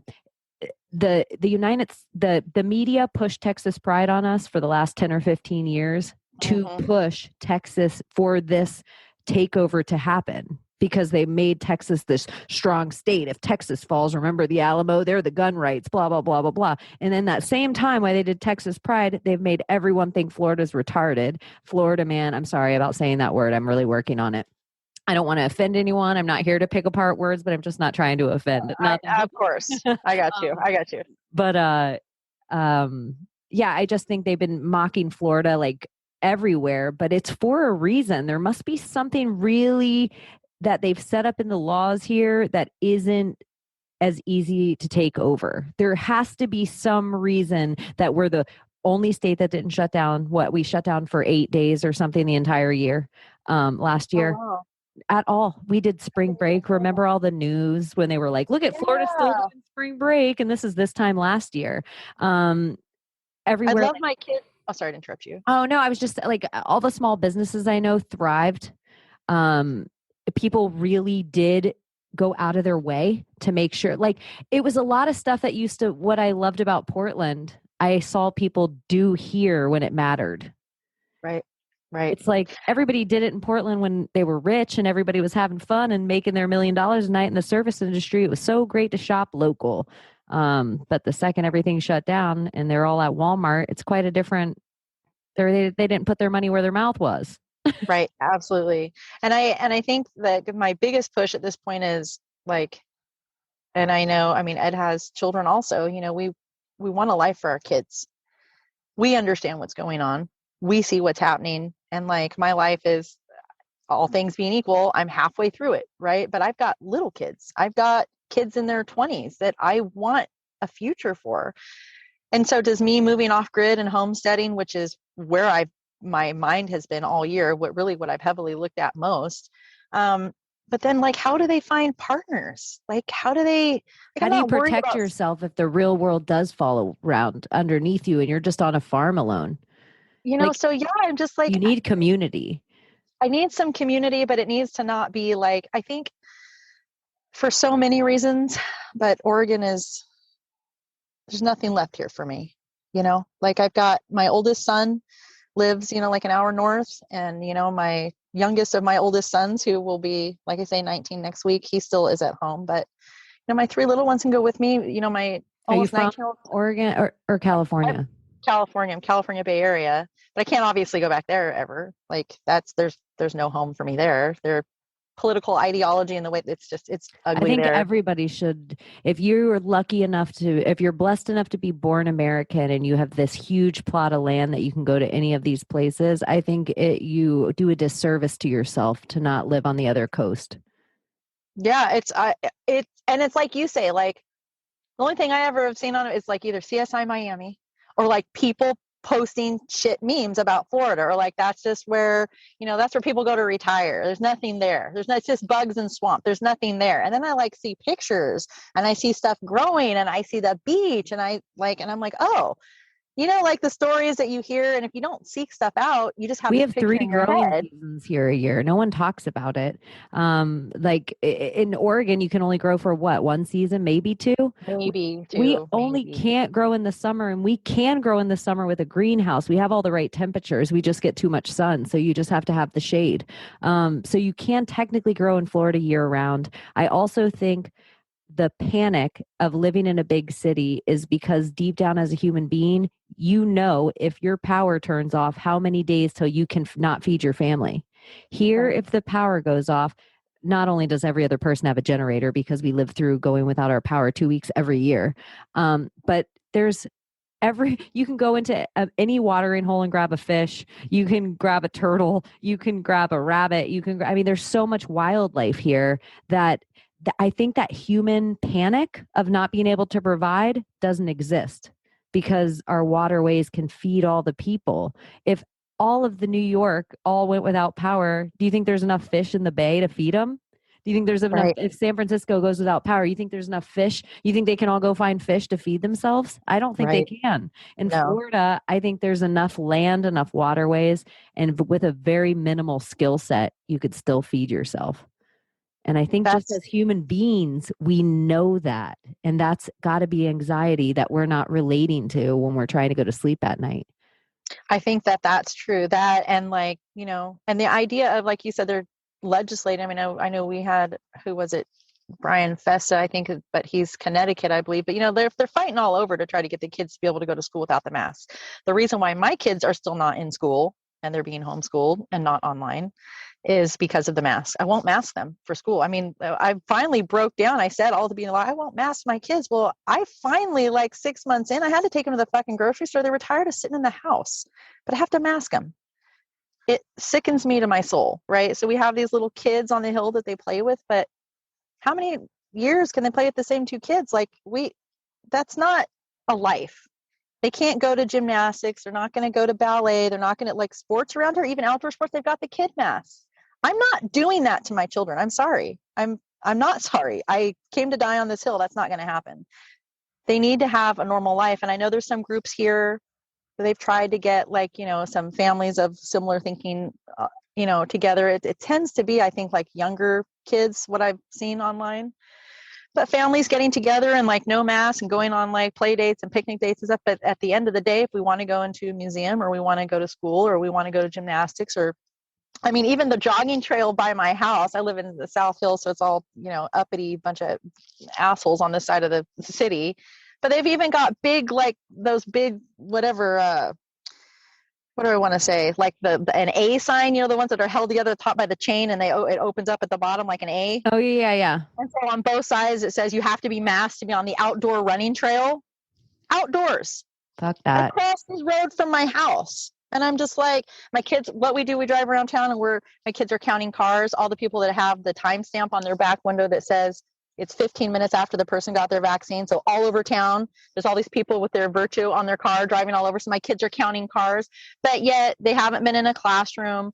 They have, except for taking them to jujitsu once, which my kids don't love jujitsu, so that's not probably where they're going to keep going, right? Like there's not a ton. I want them to have a life. I want them to not only have a life now, I want them to be able to have a life in the future, meaning that they can date, at some point, meaning that they can, I don't know, maybe school's going to not be an option if everyone has to be vaccinated by the time that they are in college, but there's trades they can learn. And I hope that they do, because frankly, the whole idea of the schooling system and the way that we've just pumped people through thinking you have to be doctors or lawyers to be anything good, and not letting people actually bloom and blossom in their gifts. That's one of the huge things that schools and society in general has corrupted us away from our children. They've, with the family unit, with it's one of the biggest breakdowns creativity of America is taking the trades out of our schools and taking the trades out of the kids' hands. They used to teach kids how to weld, teach girls home ec, teach us ethics, it's like there used to be a lot of weird stuff that went on in high school that definitely got, just in our lifetime, we saw it go away. And so I'm having kids go through and seeing what they're learning now. You're like, what in the good God is this? I'm like, we never, I think for like 1 year, we let them try, like 1 year, maybe across a year and maybe another part of a year total, we let them try public school. But I went to public school and I know how shitty it was then. One of the main reasons I didn't want my kids in public school had nothing to do with what was being taught, because when I was a mom in my 20s, I had no idea about the brainwashing or the indoctrination. I was a total statist. I had no clue. I was ready to go to war over 9/11, right? So like, but I also, oh shit, I lost my train of thought. I don't know where it was either. Anyways, but the schooling that you didn't, it was never even about what they were teaching them in school. You didn't care about that in your 20s. I was bullied. Like in high school, I used to go into the bathroom and pull my feet up on the toilet and sit and eat my fucking sandwiches in the bathroom. Like I used to get, I think because I'm a tender spirit, I've realized more, like there's a lot of innocence to me, or a lot of naivety, or a lot of, I'm maybe a little bit too open. I think tender spirits, I meet them and I think they, demons. And because I don't think everyone instinctively is a bully, and not every bully comes from a bad upbringing. It's just, I think playing Ouija boards and drinking alcohol and doing weird drugs and being around weird people, we open ourselves to absolutely some entities, spirits, and they enter us. And, I think that spirit is easy to see and attack innocence. And so when there is those certain few pure souls, and I can see your face right now, and I can see you as a kid even before I ever saw those pictures. And I just think you do have that innocence, that it's like, I mean, I know you're not innocent and life's fucking been shit, but I feel that innocence still from you. There is an innocence to me, and I didn't realize it until after the situation I went through, that I'm, this love affair. I didn't really realize that about myself. And I really felt some degree of tragedy or bitterness, like, fuck, I lost my innocence. Like it's powerful. Like I was molested as a child. Like I've been through some shit, and none of that ever made me feel like this, like hollowed out in my soul. Right.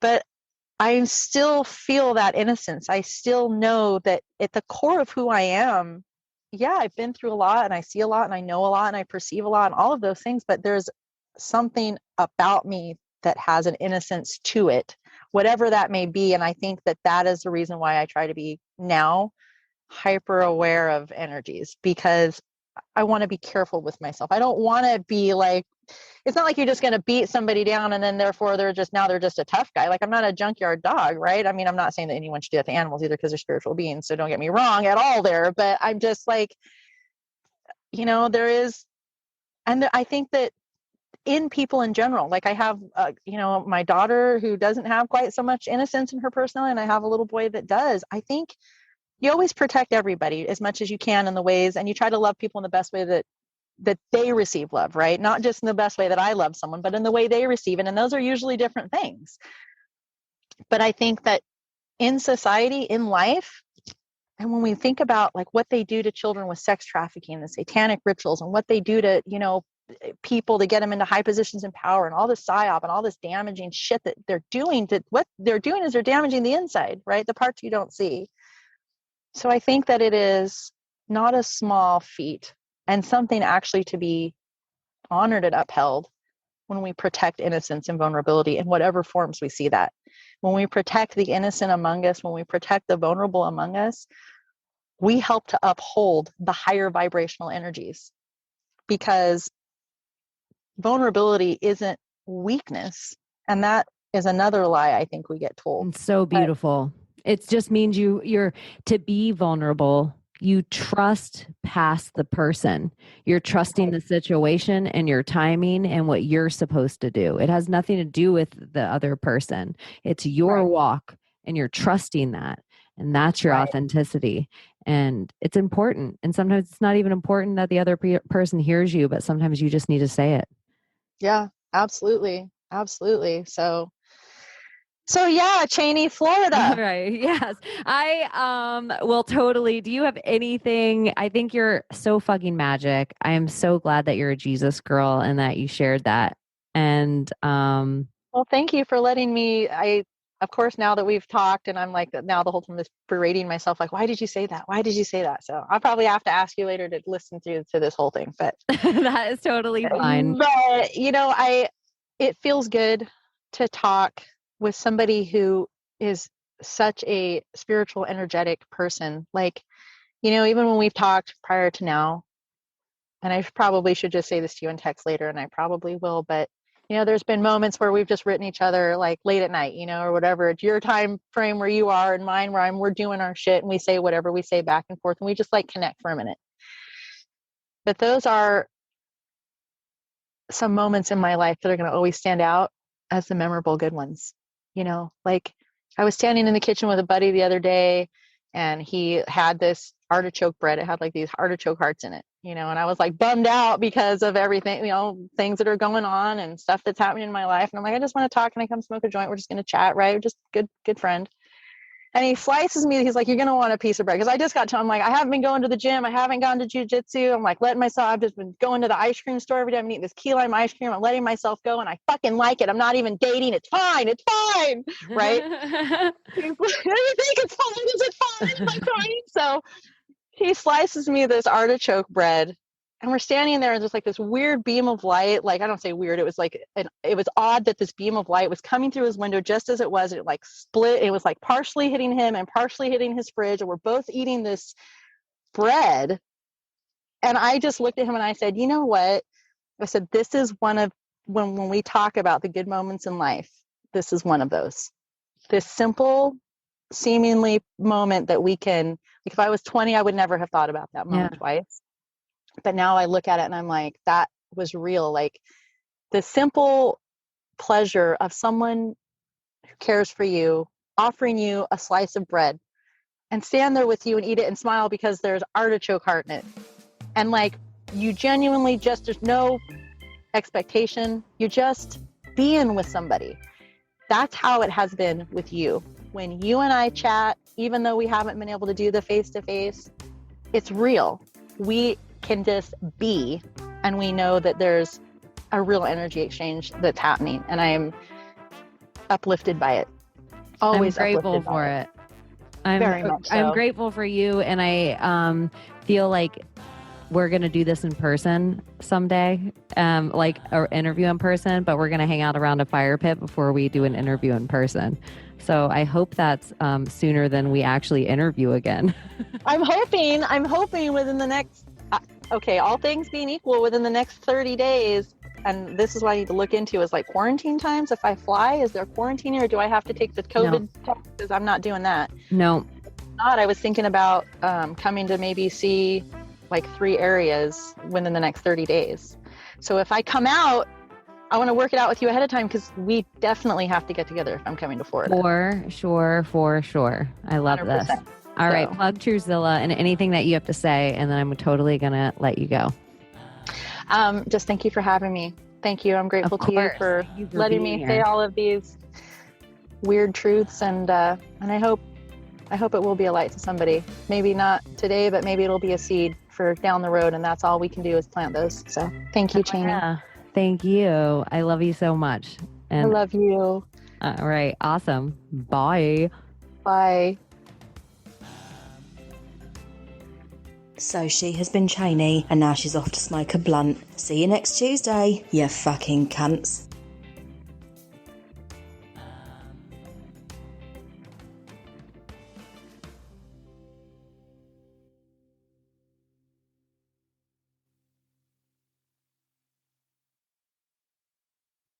Sometimes I feel like I just carry all that energy with me and I don't like to put it, I don't know. You said you don't feel like I have like that dark whatever, but You don't at feel, all. You really don't okay, at all. You do that's not good. have a heavy energy at all.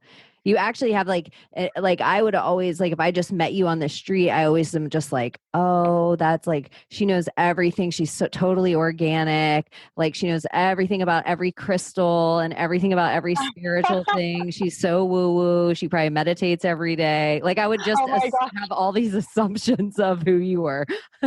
Oh my God. Can you imagine if people actually looked at me and saw that? That's hilarious. I always feel like that when people look at me, they're like, oh shit, what happened to her? Like, I feel like people can see it on me, you know? That's No, good to know. you Good. look I like need to, you're carrying a whole vibe of like total spiritual, like you got it all yes. totally together, like an Oh old my God. soul. I love that. That's great. Thank you so much. All right.